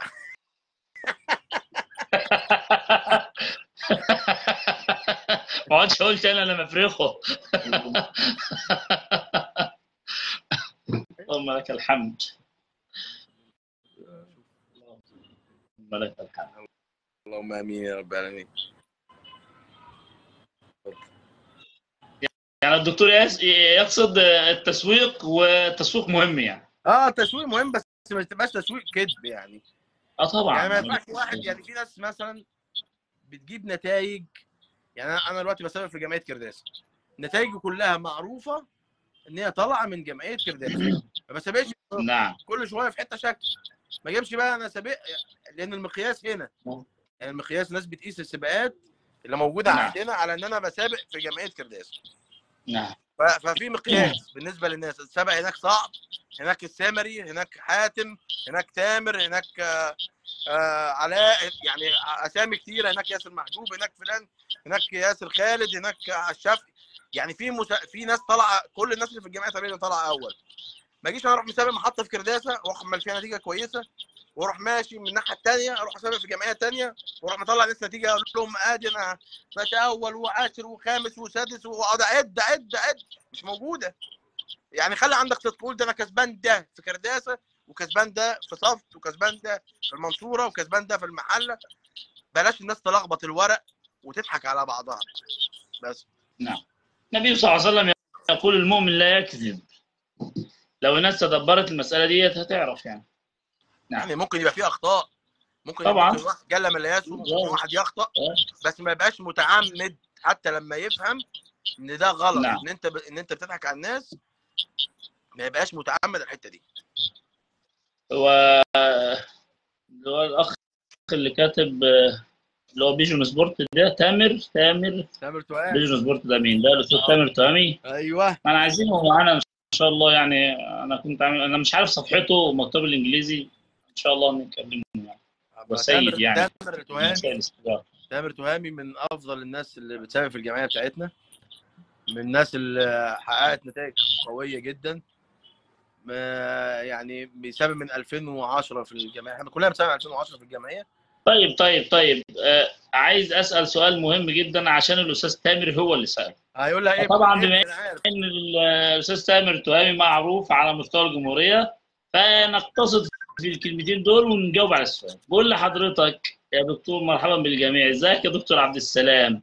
عايزين حضرتك تكلمنا عن فنياتك الخاصه في محطات الوسط واسلوبك في التعامل مع الحمام ما قبل انا قلت التسليم. لك عليها يا تامر قبل كده. لا قلتها له هو، احنا عايزين احنا وبالتفصيل، وهو هيسمع يقول هو نفس اللي قال لك ولا لا. بص، هو يعني انا هقول لك، انا جيت في محطه السلوم دي، حصل موقف يعني كده. قبليها باسبوع دخلت اللوفت، وقفت قدام الحمام، عملوا حركه في التمرين يعني تاهيل، تبين عليهم ان هم هيكسبوا يعني. وقفت في اللوفت قلت مين فيكم يطلع اول السلوم؟ في لوفت الدكوره، مين هيطلع اول نعم. السلوم؟ في التمرين الحمام ده رجع من التمرين، الدكوره دي فرق عن الدكوره اللي قبليها مثلا دقيقه او اتنين، 3 دكوره جايين فارقين. انا حتى بس كنت عايز اذكرها على فرد حمام بيجي ما بيحبسش فبذبحه. الكلام ده غلط، الكلام ده غلط. انا بربي حمام له شخصيه. انا جيت في رميه السلوم دي قبليها باسبوع في التمارين اللي بمرنها، او في قبلها ب3 ايام في التمارين بتاعت السباق. الحمام بيجي من التمرين، في 3 دكوره في سيدي براني عملوا نفس الطريقه، في السلوم عملوا نفس الطريقه، من ضمنهم كان الاول. بييجوا يقعدوا فوق اللوفت من الصبح، من حمار حمام الصبح، يقعدوا قريب الظهر، بيطيروا بس من اللوفت ده للوفت ده وزيفين، ويقعدوا يطرقعوا ويقعدوا يعملوا. ولو نزل ياكل ويشرب ممكن ينزل ياكل ويشرب ويروح طالع تاني، يقعد طول اليوم مع يعني في حاله صحيان، ويعني جاي في التمرين بدري. دي علامات ان هو هيكسبه يعني. بتكلم على حته بس ان ما اقولش ان فرد حمام بيجي. علي صوتك شويه يا دكتور.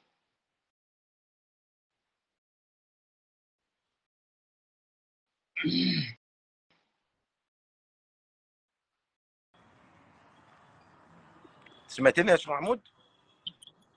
ماشي. عيد بقى من اول ان الحمام اللي كان بيتنقل من لوفت للوفت. ما يا جماعه قلت لكم اللايكات مهمه، انتم مفكرنا يعني هاخد فلوس من البث المباشر، ولا انا اعمل اللايكات عشان البث يبقى كويس؟ انا والله ما عايز اي حاجه غير الافاده هو بس يا وخلاص، شيخ لعل محمود الله احنا يعني كده يغفر هنطول لنا. الوقت شويه، فانت هتزود الفلوس اللي دفعتها لي ماشي يا دكتور. عشان بس أبشر. شويه بالدولار يعني. حاضر. يعني اللايكات والحاجات دي هم بقى بتوع الفيس عاملين نظام كده، كل ما في لايكات كل ما في يبقى قلوب، انا مستحي والله وانا بقول الكلام ده، بتخلي اللايف زي ما بيقولوا كده ايه كويس يعني. تامر، بس كان سؤال على ان الحمام اللي في السباقات الميدل دي بيبقى نعم. فايق، ان انا باجي في نص السباق تقريبا، وممكن يعني اتغاضى عن رمي سبق ان ما بقاش فيها كويس، واعالجهم كويس اذا كانوا هم يعني مش فايقين قوي يعني. تغذيه نعم. بتزيد شويه، تغذيه كلفه، ما بعتمدش ان انا اكل كلفه خفيفه كتير يعني بخليها ميكس باستمرار. بعتمد بيبان على شكلهم، كل ما احس ان هم بيطيروا اكتر بديهم اكل ازيد شويه عشان يبقوا حاضرين اكتر. التمارين ما برص بقى عليهم في تمارين تكون صعبه، يعني قبل السبق، يعني قبل السبق ممكن اتمرن اي تمارين. خلاص لما ببتدي حمام يخش فورمه وجاهز، بحافظ على شكله، بحافظ على وزنه، بحافظ على شكله في الطيران قدام فوق اللوفت. دي كلها بتبان بقى وانت قاعد قدام الحمام. نعم. هل وبعدين دكتور عبد هو تامر استاذ السباقات العنيفه في مصر، عاصفه الصحراء وشمس نعم. وكلام جامد يعني، غير سوهاج فريده والحاجات دي. احنا عايزين ناخد منه سادس ايس بقى، بس هو يعني ايه ما شدد علينا شويه. باليورو، تامر باليورو. الله يبارك له وييسر له الحال. اللهم ال امين. ال هل دكتور عبد السلام مساله العيون او لون العين له تاثير عنده في التركيب؟ تاثيرها يعني جمالها بس كده، اللي هو حاجه جماليه. صحيان الحمام هو اللي له تاثير. ما بص على حاجه، انا مش هلف عشان ما اقعدش افتي واقول اصل اللي عينيه حمراء يبقى كذا، واللي عينيه بيضاء يبقى كذا، واللي عينيه خضراء يبقى انا المعلومات دي مش موجوده عندي. هي رياكشن بتاع الحمام، صحيانه، منتبه، ده هو ده كويس، بغض النظر بقى عن عينه حمراء.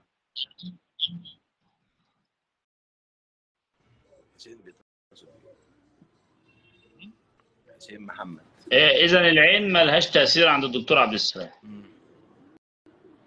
لكن ان شاء تاثيرها الله يعني كان الدكتور تاثيرها في صحيانها.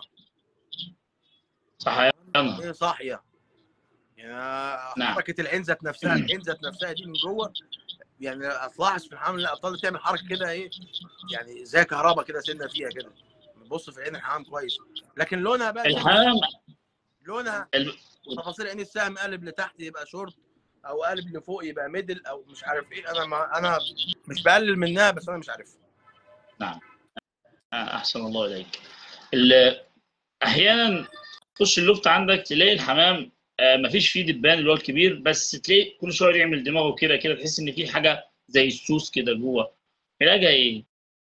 عارفها الحركه دي؟ بص، هو افضل حاجه يعني في نقط تتحط على القفل الحمام ده، بتاعت شركه شرودر دي، جباره يعني.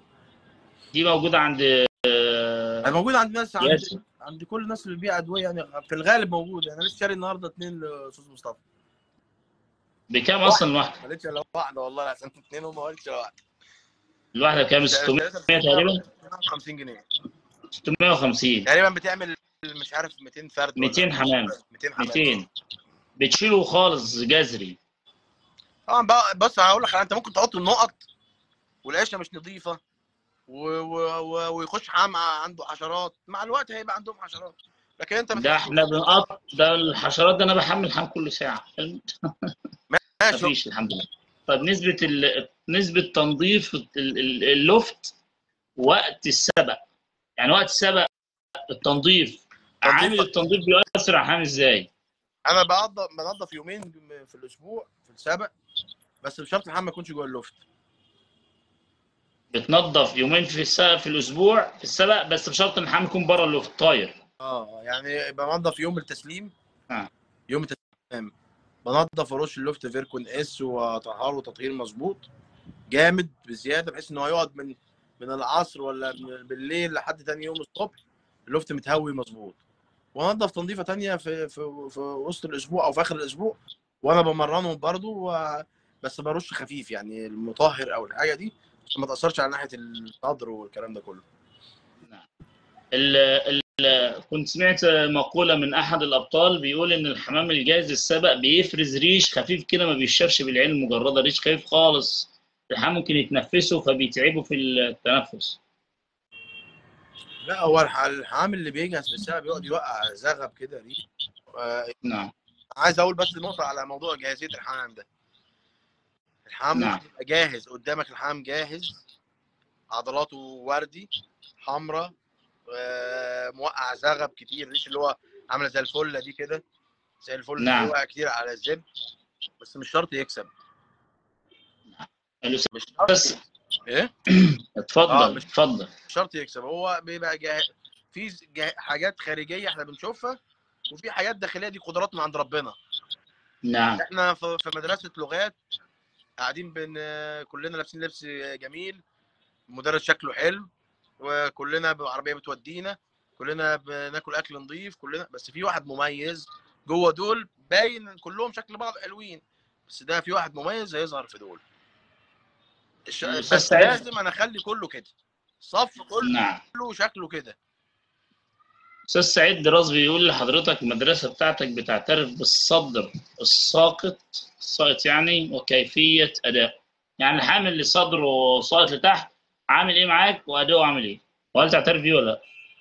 ماشي، هو ممكن يكون في فرد في طير صدره ساقط، بس صدره ساقط ومش تخين. يعني انا في عندي طير مثلا صدره ساقط سنه مسيف شويه، بس ما يكونش حجمه تخين، ما يكونش فرد حام دبابه يعني، يبقى انا مش عارف امسكه ولا مش عارف اتعامل معاه. ممكن يبقى في طير صياد، بس انا لو ربيته جوه اللفت ربيته عشان نتائجه او نتائج اهاليه كده بالشكل ده، في شكل معين في مكسبه. صدره ساقط شويه على ما اعتقد، يعني اغلبيه الابطال اللي جم في محطات كبيره شويه هتلاقي صدرهم ساقط شويه كده، مفيش فيه عضله كبيره اللي هي منفوخه من ناحيتين دي، مدوره دي مش هتلاقيها يعني في الحامل، خصوصا في سباقات الميدل. يعني مش هتلاقي فرد حام كثيف جامد ودول عضلات جامده او وزنه كبير او حجمه كبير، من نوادر يعني. كل قاعده ليها شواذ عشان بس يبقى احنا متفقين ان ممكن نبقى الثابت كذا، لكن في حاجات دي لان دي حياه خلقه ربنا، احنا ما نقدرش، احنا بناخد بالظاهر قدامنا. في حاجات ممكن تحصل احنا مش معناش ورقه وقلم، وكل الكلام اللي احنا بنقوله ده اجتهاد من عند التوفيق من عند ربنا، مش معلومات جايبينها دارسينها في الجامعات ولا الكلام ده. هل الحمام اللي بيكسب إسات متشابه في غالب المواصفات؟ يعني هو بص، انت هتلاقي الناس، سواء اختلفت السلالات، يعني لا ده انا اقول لك مش على حاجه عارف ثانيه كذا بقى، ده هو كذا. قريب من بعضه طبعا شويه، بس انت هتلاقي كل لوفت بيعمل نتائج كويسه، هتلاقي الحمام بتاعه قريب من بعض في الشكل، ودي ميزه، دي بتبقى ميزه حتى الخطوط مختلفه. يعني انا هقول لك ده ابن الخرافي مثلا، وده ابن جارس بيل، ممكن تمسك الاثنين تحس الاثنين قرايب، بس في لوفتي دي تحس ان الاثنين دي دول حقيقة. قرايب وشكل واحد. هي معتمده على الهاوي، هو حابب يربي ايه، والنوعيه اللي ايده اتعودت عليها هو اللي بيخليها موجوده في اللوفت، وهي اللي بتكسب على طريقتها. لما مسكت قلت الاسم بتاعت الأهرام تقريبا بتاع حضرتك اللي كده العربية، وتاني اسم نجيب على ما أظن، يعني لو بتاع إكرامي مش عارف كان اسم نجيب ولا كان اسم الأهرام، الاثنين مسكتهم في إيديا بشكل بعض، نفس التقليد. قريبين من بعض. دخلت أنا عند واحد من الأصدقاء تاني عنده إسات كتير، شفتها غالب الحمام شكل واحد، تقول ده اب وام واحد. تمام. وغالبا انا لقيت بلاقي الحمام اللي هو الابطال، يعني انا لما اروح اجي ازور حضرتك مثلا وانت بتسابق، همسك ده هقول الله جميله، تقول لي ما ده كسبان، جميل، دي مبنيه على ان انا مسكت حمام كسبان قبل كده حلو، ورحت انا. هنا مسكت حلو، ورحت هنا مسكت حلو، فالموضوع بالنسبه لي اتعودت عليه، ايديا اتعودت ايوه. عليه. انا يا دكتور بحدد حاجه واحده تحديدا، الحمام اللي كسبان اسات مم. غالبا على حد رؤيتي مواصفات الحمام دي كلها شبه بعضها. اغلبيه الابطال قريبين من بعض، والدليل جميل. ان احنا بنقعد نمسكه نقول ده حلو. نعم. اغلبيه الابطال كده، اغلبيه الحمام اللي كسبان في اي لوفت، نعم. تلاقيهم قريبين من بعض في التفاصيل شويه. الاستاذ هادي بقى سأل سؤال وبيقول لك معلش لو سمحت ايه افضل حاجه لقيتها على ال 77؟ عشان هو كل عنده حاجه، حته من ولاد الذكر فعايز يسالك. كل حاجه. يعني انا لقيت كل حاجه. 77 على كوبمان على خط جارس بيل، عملوا نتيجه نعم. كبيره جدا ممتازه. نعم. لقيت 77 على حام بتاع ستيفن لامبريخت، عملوا نتيجه ممتازه. لقيت 77 على حام موليمانز، عملوا نتيجه ممتازه. بس انا بلاقيهم على حام قريب منهم في نفس التفاصيل، نعم. شكلا وموضوعا. شكلا يعني نوعيته قريبه منهم في الشكل وقريبه منهم في النتيجه. نعم. فالانتخاب قريب من بعضه في الشكل. يعني انا واحد جه عندي من قريب قال لي احنا مش شايفين حاجه مختلفه، رغم ان انت بتقول ده كله مختلف. ازاي كلهم مختلفين؟ الاستاذ محمود بيقول لك ليه الحمل ليه الحمل القصير ما بيكسبش في الطويل مع ان ده حمام مميز، يعني بيكسب يعني. هو قدراته كويس كده، جدا. قدراته كده. قدراته كده. هو يبقى مميز جدا. يعني في ناس جايبه حمام في القصير، ستيكر دونكرز وستيفان وفان بوليك والحاجات دي كلها، حمام ممتاز جدا. هو قدراته بيكسب لدي. وفي غيره يعني الناس بتوع العدائين بتوع الجري بتاع المغرب. انا بقى في العدائين دي عشان انا كنت بطل طيب الجمهوريه. يعني الناس، انا وانت هنجري زي بعض. خلينا انا اقدر اجري وانت تقدر تجري. طيب انا ممكن اسبقك في سباق 100 متر، هسبقك. خلي بالك يعني انا بتبقى تخين شويه بس هسبقك. وانت ممكن تكمل ل 1000 لكيلو وبتجري. ما انا مش هقدر كنت احصلك. هي بجيبها قدراتي في كده. 10 ثواني في 10 ثواني و25 جزء من الثانيه. صح.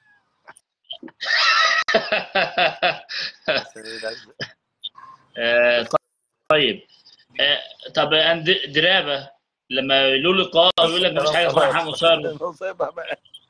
درابه بيقول لك ما فيش حاجه اسمها حمام قصير ولا حمام طويل. تعالى جنبي كده. تعالى بس دقيقه. طيب لحظه. طيب تعالى يا عم. الراجل بيتكلم من تليفونه. عبود ممدوح. عبود ممدوح يا مرحبا، جزاكم الله خير. مصري وبيسابق في فرنسا. ان شاء الله بيسابق جديد، وان ان شاء شاء الله يكون الله امتداد لابطالنا الموجودين في الساحه، اكرامي ومحمد ربنا اوكو. يوفقك. ويا رب الناس كلها تبقى في تقدم يا رب ان شاء الله. الله يوفقه ويحفظه ويستره. اللهم امين. يجنبه، اسال الله ان يجنبه هو الفتن ما ظهر منها. التليفون بتاعه بس انا مش عارف اقول له ايه بقى يعني. خلاص احنا لن نشق عليه، خلاص. يعني ناخد كمان ربع ساعة بس عشان لا نريد أن نشق عليه يعني. لا بالنسبة للحامل اللي بيكسب في القصير والطويل درابة اللي هو أندرياس درابة يقول لك ما فيش حاجة اسمها حام قصير وحام طويل، الحامل اللي بيكسب كل محطات. لا في حاجة تانية أنا هقول لك عليها. بس هو الحامل قصير هيجيب حام يكسب في الطويل، بس الجسمانيا مختلف. والحام الطويل هيجيب حام يكسب في القصير.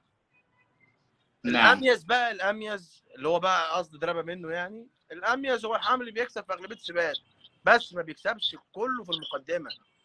انا عندي طير يقعد يكسب مره 10 ومره 50 ومره 70 ومره ثاني ومره يطلع الاول ومره يطلع ال 200، بس هو متواجد في النتيجه. ده الاميز بالنسبه لي انا، ده الاميز. نعم. كويس جدا والله. بس انا سبحان الله انا عندي اعتقادات كده ما بعرفش اغيرها. لازم الحامل يكون كاسب اقل حاجه 10 مرات في ال10 الاوائل عشان ده مش هتجيبه. ده مش هتجيبه منين ده؟ جبناه الحمد لله. طيب جبته فين؟ لا لسه عايش. لا بص، هو الموضوع تراكمي. يعني انا مش الموسم هيطلع فرد حمام يكسب 10 مرات في ال10 الاوائل، لكن ممكن يكسب 3 سباقات في ال10 الاوائل. الموسم اللي بعديه يكسب 3 سباقات في ال10 الاوائل، مره فيهم اول ومره فيهم سادس ومره فيهم رابع ومره فيهم خامس ومره ال20 ومره ال50. بس ده بتبقى حاجات نوادر يعني، طيور معينه تعملها. لو الحمام جاله تنفسي قبل فتره السباق وخد مضاد حيوي لمده 18 يوم متقاطعين ينفع دي؟ لا. السباق دي؟ ايه؟ ازاي يعني ايه متقاطعين؟ يعني لا متقاطعين يعني مثلا ندي 18 يوم وليكن نقسمهم على 4 مرات. الاربعه في 4 في 16 مثلا، او 3 مرات مثلا. بص، المضاد حيوي من الحاجات اللي استخدامها له بروتوكول، له طريقه. نعم. يستخدم جرعه مظبوط يا ما استخدمش. تأليف صحيح. ما بلاش منه. طيب يعني دكتور عبد السلام حضرتك هدي 10 ايام متواصلين اختار نوع كويس، ادي 10 ايام متواصلين. وحاله الحمام اللي بتسمع بتقول لي اكمل ولا ما اكملش. خلي بالك ان من السلكشن برضو الحمام اللي بيستحمل السباقات، في حمام بيقدر يستحمل الادويه، ما الادويه دي لها مشاكل كبيره. في حمام عنده القدره ان يستحمل سباقات صعبه، وعنده القدره ان في ادويه يستحملها يعني. نعم. في حمام ما بيستحملش الدواء يعني. بتمرن الحمام ازاي يا دكتور عبد انا السلام؟ بقى ليا انت دلوقتي الدكتور عبد طريقه السلام. تمرين شويه ممكن تبقى الناس تقول مجنون يعني، بس انا هقولها يعني. انا بعتذر يا انا دكتور لو سمحت. في الاساس الحمام بيطير فوق اللفت كويس، امرنه من اي مكان، لان احنا المفروض بنربي حمام زاجل، مش بنربي كتاكيت. احنا المفروض يا نربي دكتور عبد السلام حمام لو زاجل. سمحت، لو سمحت، لو سمحت، دكتور عبد السلام جهز الحمام بتاعه، ماشي، وخلاص بدأ يطير الحمام. قول لي البرنامج اللي بتمشي عليه لحد ما تقف لمسافة محددة، ما عدتش هتسابق، وبتكرر دي كم مرة وازاي، وخلاص انا حمامي واقف على محطة السبق. بص، رقم واحد قبل ما امرن نعم. الحمام، عشان واحد ما يجيش يمرن حمام ويقول ده الحمام بيضيع. رقم واحد، الحمام بيقدر يطير فوق اللفت ساعة، مش ساعة بيلف حوالين اللفت كده دايخ، ساعة بيجري. نعم. شمال نعم. جنوب شرق غرب، حتى لو نص ساعة بيعمل سبرنت. الحمام بيقدر يمشي نعم. مسافة بعيدة عن البيت 5 كيلو. ما عدتش بشوفه قدام عينيا. الله ينور عليك. يعني حمام نعم. مش بيطير طير كده فوق اللفت يدور، ده لا، حمام اللي بيقدر يجري. حمام قدر يطير كويس فوق اللفت، مرنه بقى. انا بمرن الحمام. اول تمرينه بالنسبه لي هي كارتة مصر اسكندريه الصحراوي، دي تقريبا في حدود 20 كيلو. نعم. حلو. والحمام بيجي في ربع ساعه تقريبا ولا ثلث ساعه، بما انها قريبه ليا كمان يعني. ببدا الجمعه اريح السبت، ارمي الحد بعديها ب 20 كيلو تانيين، اريح الاثنين، ارمي الثلاث بعديها ب 20 كيلو تانيين، يعني بوصل ل 60 كيلو في 3 ايام. بريح يومين اللي هو الاربع والخميس. الجمعه بروح راميهم 80 كيلو، احنا بنقول عليها 100 كيلو بس هي على الجي بي اس 80 كيلو.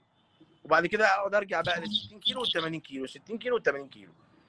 الحمام اللي مش هيقدر يجي من دول بعد ما ترفق اللفت، ومش هيقدر يجي من دول، ومش هيقدر يقاوم يطير نص ساعه وثلث ساعه عامل فيهم سبرنت، بلاش نربيه احسن. كم مره بتكرر يا دكتور ال 60 وال 80؟ لا ده كتير جدا يعني. بقعد امرن حوالي من يعني بدايه التمارين لحد السباقات 15 تمرينه مثلا ولا حاجه. 15. وبرمي، ممكن ارمي رميات السبق ذات نفسها يعني. اقعد اكرر دول شويه، بحيث الحمام بدا يجي مجموعه اللي كان بيتاخر سنه ينضم للفريق، وبقى الحمام يجي متقطع مجموعتين ثلاثه ورا بعض، انقي واحده صعبه تفركشهم شويه ويرجعوا برده. وبعد كده ممكن امرنهم تمرين محطه السباق ذات نفسها اللي هرميها. الكلام ده في بحري عموما يعني. باشمهندس محمد، عملت نفس الطريقه كده، مرنت برضو تمرين سريع ورا بعضه، ورميت رميه بني سويف كانت بالنسبه لي تمرين قبل السبق بحوالي اسبوع ولا حاجه. باشمهندس محمد حفوش بيسلم عليك. الله يسلمه، منور. انت سبته طبعا، ما جيتش المنزله هو. والله العظيم حتى والله خلي بالك انا مراقبك اهو. اتصل بيا وانا بعتذر له يعني. اتصل بيا وانا قلت كنسلت عليه، قلت اتصل بيه، دخل حد شغلني.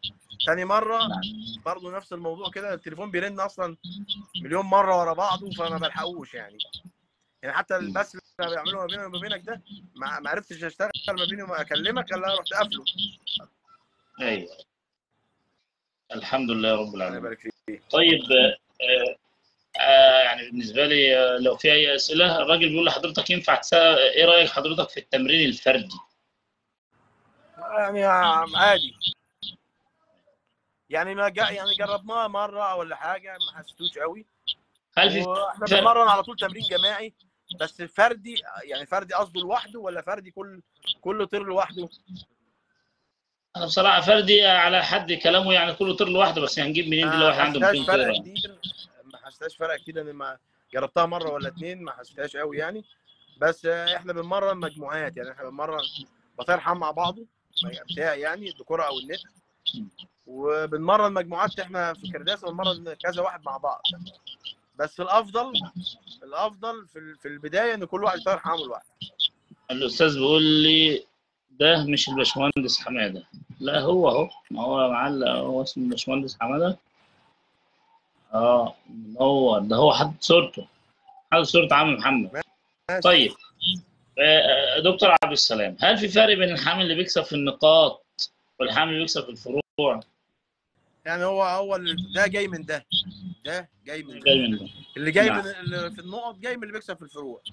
بس الحامل اللي بيقعد في النقاط هو حام عنده شخصيه، ده رقم واحد، او حظه حلو ما مرضش، وده برضو جاي نتيجه ان نوعيته كده. يعني في حمام اصلا بيمرض بصعوبه، خلي بالك، في نوعيات من الحمام بتقعد سليمه، يعني بتبقى حواليها امراض وحواليها حاجات، بس هو اقوى من الامراض دي كلها، مناعته اقوى من الامراض دي كلها. او حظه حلو في النقطه ان هو لقي برش يقف عليه، ولقي مكان بيقعد فيه، يعني عرف يكيف نفسه على الحياه اللي شبه بريه دي. هو بيتربى في مجموعات كبيره، اماكن ملهاش يعني ملوش هدف انه يرجع اللوفت بتاعه ولا المعيشه المكان اللي بينام فيه. فهو الفرق سنه ان حمام عنده شخصيه شويه، بيقدر يتكيف على الحياه دي يعني. لو انا قدامي طير بتاع الدكتور عبد السلام كسبان، احنا عندنا السنه دي مثلا يعني في كرداسه كانوا 5000 طير. حلو. ما شاء الله.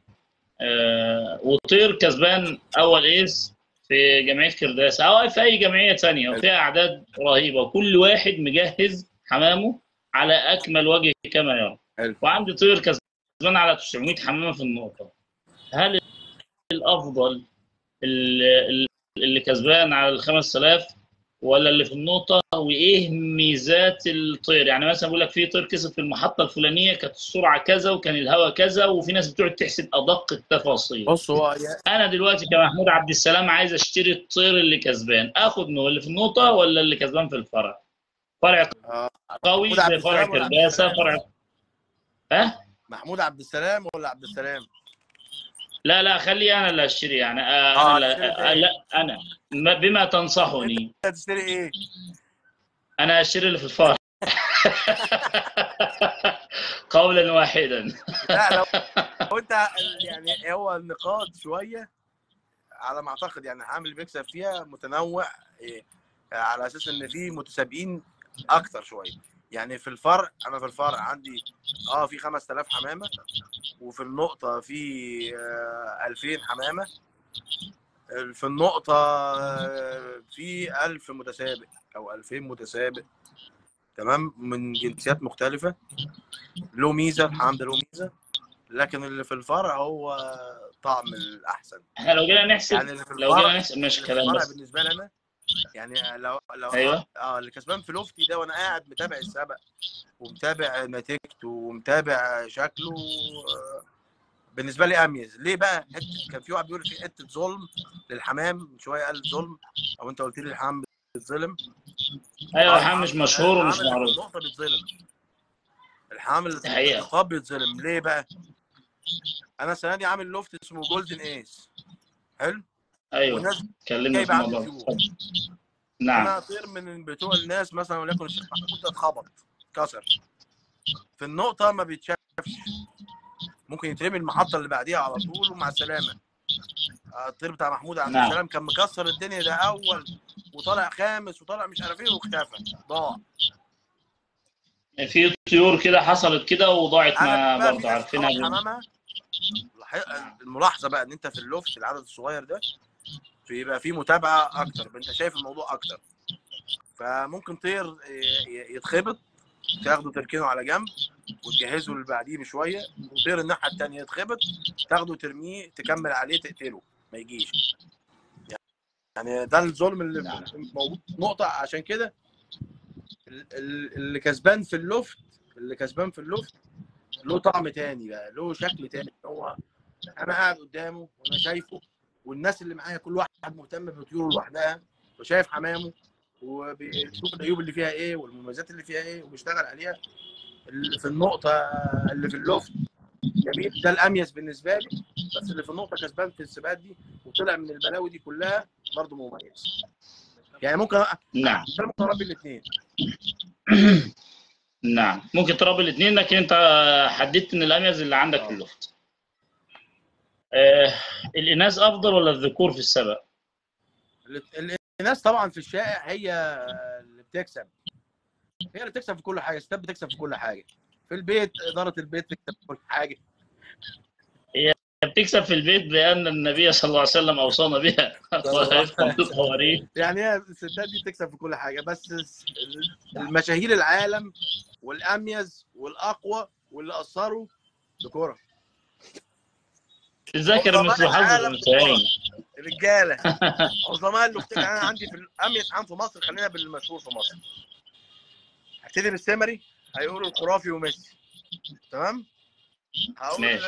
استاذ مجدي غبريال او الحاج ابراهيم الاسطوره 2009. استاذ حاتم فاروق اول سواج على 12000 حمامه. عبد السلام العميد وجاريس بيل ومش عارف مين. مهاود سان كارل او جابي وكذا.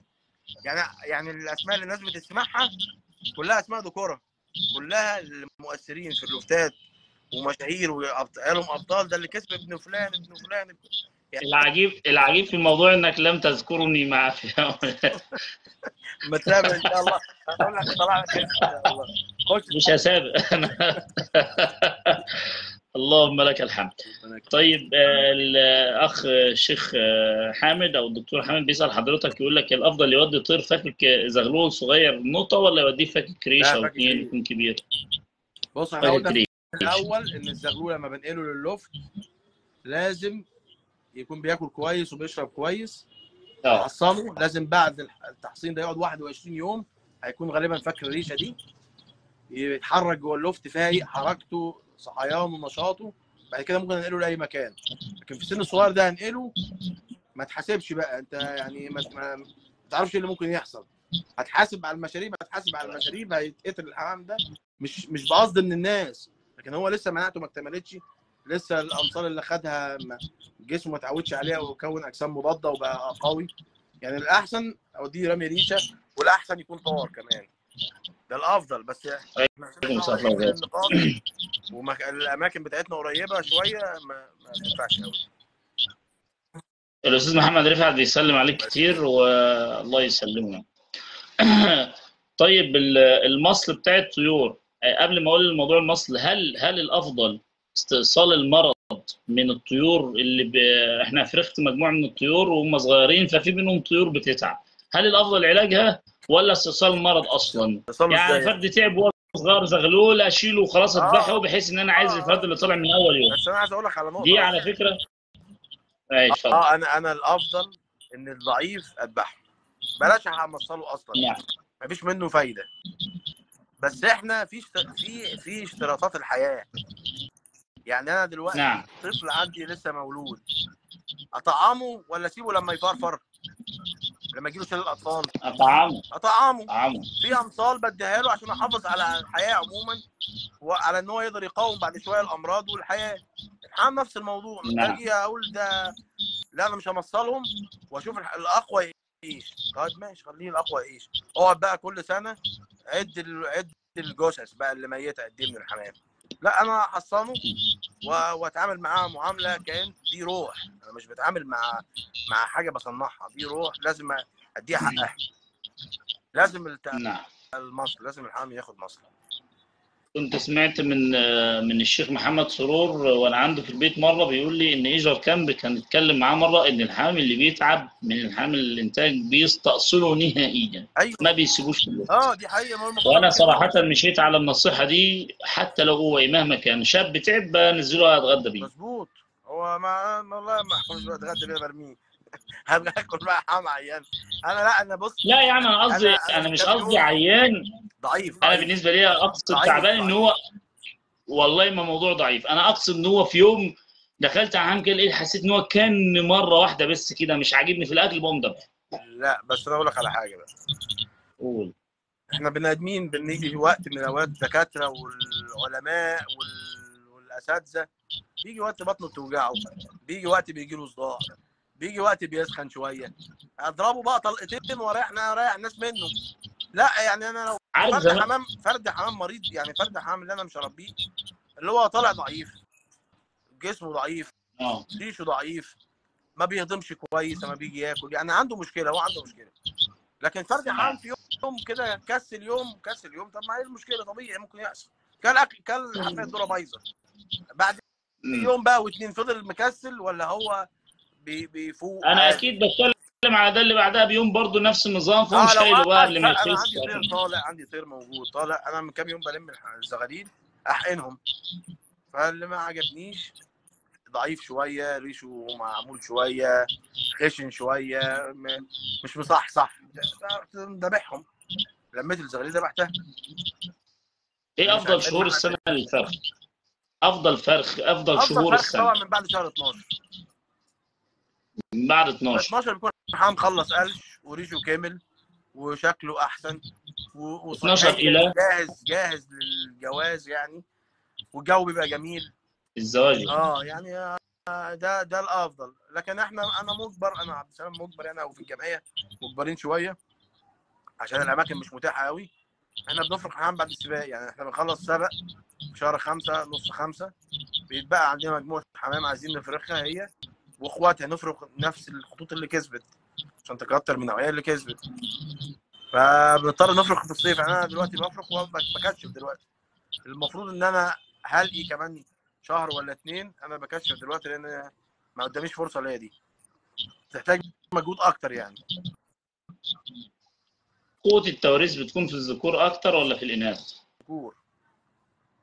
في الذكور، مع ان في الواقع عندنا بتبقى في الاناث يا عشان اخي. الناس كلها مش ما فيش عندهم الا نتي كتير كسبانه، لكن انت جرب هتلاقي في كل لفت ذكر عامل شغل جامد يعني. لو عمل ذكر. عامل ذكر هو ده. بكلمك على العموم، انا عندي اغلبيه الحمام اللي طالع ايس، الاغلبيه او الكسبان مراكز متقدمه كوره. بتكلم عن نفسي. طب ما فيش ذكر كسبان 5 مرات اول ولا يا حاجه؟ ريت والله، ده انا اعمل له تلات عجوه واكله. عندنا انت عايزين نجوزها الذكر معاه 3 4. طيب. والله الست آه. بيت الراجل، هات هنشوفها. الاستاذ محمد بيقول لك الطيور اللي جربتها وما كسبتش نعمل فيها ايه؟ في حمام لو انت عارفه في لوفتك، نوعيه انت عارفها في لوفتك ما كسبتش، ممكن تجربها موسم تاني، لان الحافز بيبقى له دور. الحافز نعم.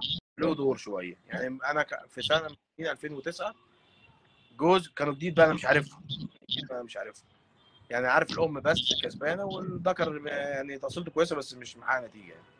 فرختهم 4 راحوا لحد السلوم ورجعوا ما عملوش حاجه، فبس شكلهم حلو وجميل يعني، مش عارف هتبعهم ولا.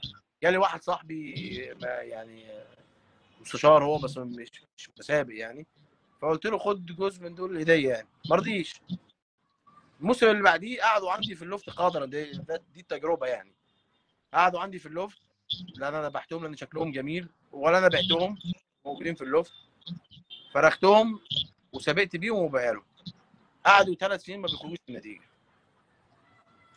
يعني الحافز كان سبب في ان انا اكتشف نوعيه يعني اكتشف طريقه للحمام وان هو يقدر يحقق بيها المكاسب. فانت عندك نوعيه شايفها ان هي يعني كل اللي جربته ما بيحققش نتيجه، خلاص لا ما بلاش منه. هل كلفة الصيف بتختلف عن كلفة الشتاء؟ يعني كلفة الصيف بتحتاج بيحب ياكل اكل رفيع شويه، البذور والعدس والحاجات دي شويه، حاجات صغيره بيحب ياكلوها اكتر. ما فيش اختلاف قوي يعني، انت حاول تديهم كل حاجه. لو انت عايز تفرق في الصيف الاستاذ ادي الحمام كل الانواع وسيبه يختار. الاستاذ مصطفى عايز بيقول لك ايه مقادير كلفة السباق؟ في كذا نوع كلفه، هات يا كرم تليفون. حضرتك بتستخدم الحياني. الحياني هوريك اخر كلفه عملتها، الحياني كلفه خفيفه. اه.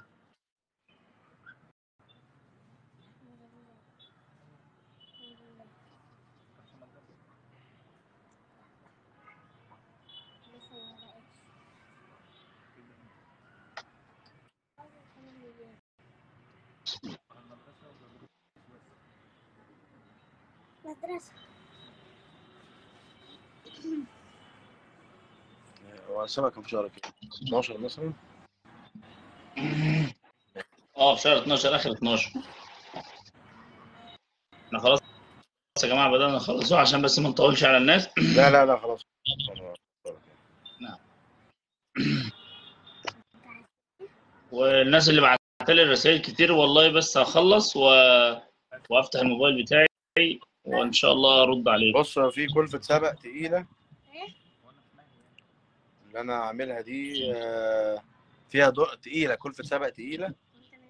الذرة الصفراء الفيومي بقى طب ممكن تبعتها لي على الخاص وانا انشرها؟ طيب هبعت لك الكلف دي، خلص وهبعتها لك. هبعت لك ماشي الخفيفة والتقيلة اللي عملتها اخر حاجة يعني. خلاص، بس الدكتور عبد برضه السلام يبعتها لي هركز على حتة، بس. الكلفة الخفيفة دي بستخدمها يوم السبت والحد والاثنين، وممكن الثلاثة اعمل نعم. ميكس بين التقيل والخفيف.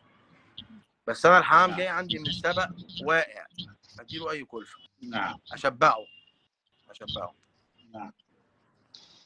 طيب، جزاكم الله خيرا، الله يبارك فيك. أسأل الله أن يعني ييسر لك أمرك، اللهم ويعني على معلوماتك الجميلة والقيمة دي. والله احنا كلنا بنستفيد من بعض يعني. الله يصلح حالك. وطبعا حضرتك عارف أن الأمور دي لم تكن مرتب لها، الأمور دي قدرا، وربنا يجعلك هتهرب دايما فعلا من تفيد اللي عليك؟ الناس. مش هينفع الكلام ده. تقول لي يا دكتور هتهرب من اللي عليك ولا لا؟ من إيه؟ من اللي عليك هتدفع بقى. لا هدفع إن شاء الله، هدفع أبشر. لا تدري، لا تدري. الشيخ أبو إسحاق يقول أنت لا تدري بأي عمل تنجو. أنت لا تدري يعني يا رب، وربنا بأي عمل تنجو. ويبارك وبما فيك. إن أنا بقى شهرتك وعرفت الناس الدكتور حسام بصرة، فلازم تجيب لي طير هدية عشان أنا عرفت يعني. الله يوفقك يا دكتور، ربنا وأنا سعيد انا واتشرفت متشكر ليك بيك، يا شيخ محمود، ومتشكر وإحنا لكل الناس بنحبك في اللي الله. موجوده سالم. انا طبعا مش عارف اشوف الاسئله قوي يعني من الناس، انت ما بتشوفها أنا وانا يعني عارف أنا يعني. بقرأ أنا الأسئلة بحيث إن الضيف ما يهتمش بأي حاجة يعني. يا رب نكون قلنا حاجه تكون في صالح الناس يا رب. الله يوفقك وييسر لك بعنا الحال. جميعا جزاكم ببعض يعني ان شاء الله. يا رب، جزاكم الله خيرا، ومشكور جدا على الوقت ده. الله يكرمك ويبارك فيك. ويعني أتمنى من الله جل وعلا يعني أن يوفقك في القادم إن شاء الله، اللهم امين. انا وانت وتدعي لي بقى يعني. ربنا يصلح الله حالنا ييسر لك. وحالك ويرزقنا ويرزقك الخير، انا وانت وكل المسلمين. آمين يا رب. آمين. جزاكم الله خيرا يا دكتور، رفع الله قدرك. الله يبارك. وسلم لي على الأخ عبود. ان شاء الله شاكرين جدا. بطل اوروبا القادم يعني. جزاك الله يا خيرا، عم هنطلع البطل ان شاء الله. وربنا يوفقك إن شاء الله. وأنت مين؟ إزيك؟ نصر عبد السلام نصر او كرم. نصر كرم. اه الله يبارك فيك. الله يكرمك. الله يصلح حالك يا كرم ووفقك. الله يكرمك. السلام عليكم. وتكون حافظ القرآن إن شاء الله. سلم يا شيخ محمود. انت قول سلام، قول زيك. الحياء كله خير، ما تحرجوش يعني. الله يكرمك. ازيك يا كرم؟ الله يكرمك. الله الله يوفقك. يبارك فيك. تسلم. جزاكم الله خير يا دكتور، رفع الله قدرك. شكرا الله جزيلا. يبارك فيك. تسلم. مع السلامة. الله يكرمك. ماشي يا دكتور.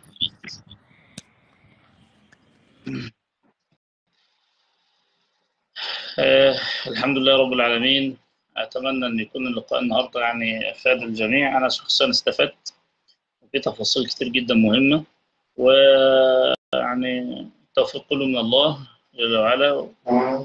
ويعني أسأل الله أن يوفقنا وأن ينفعنا، وأسأل الله أن يجمعنا بكم في جنات النعيم، وأسأل الله أن يحفظ أهلنا في ليبيا وفي المغرب، وأسأل الله أن يجعل مصر أمنا أمانا سخاء رخاء وسائر بلاد المسلمين، وأوصيكم بالمحافظة على الصلاة وبر الوالدين.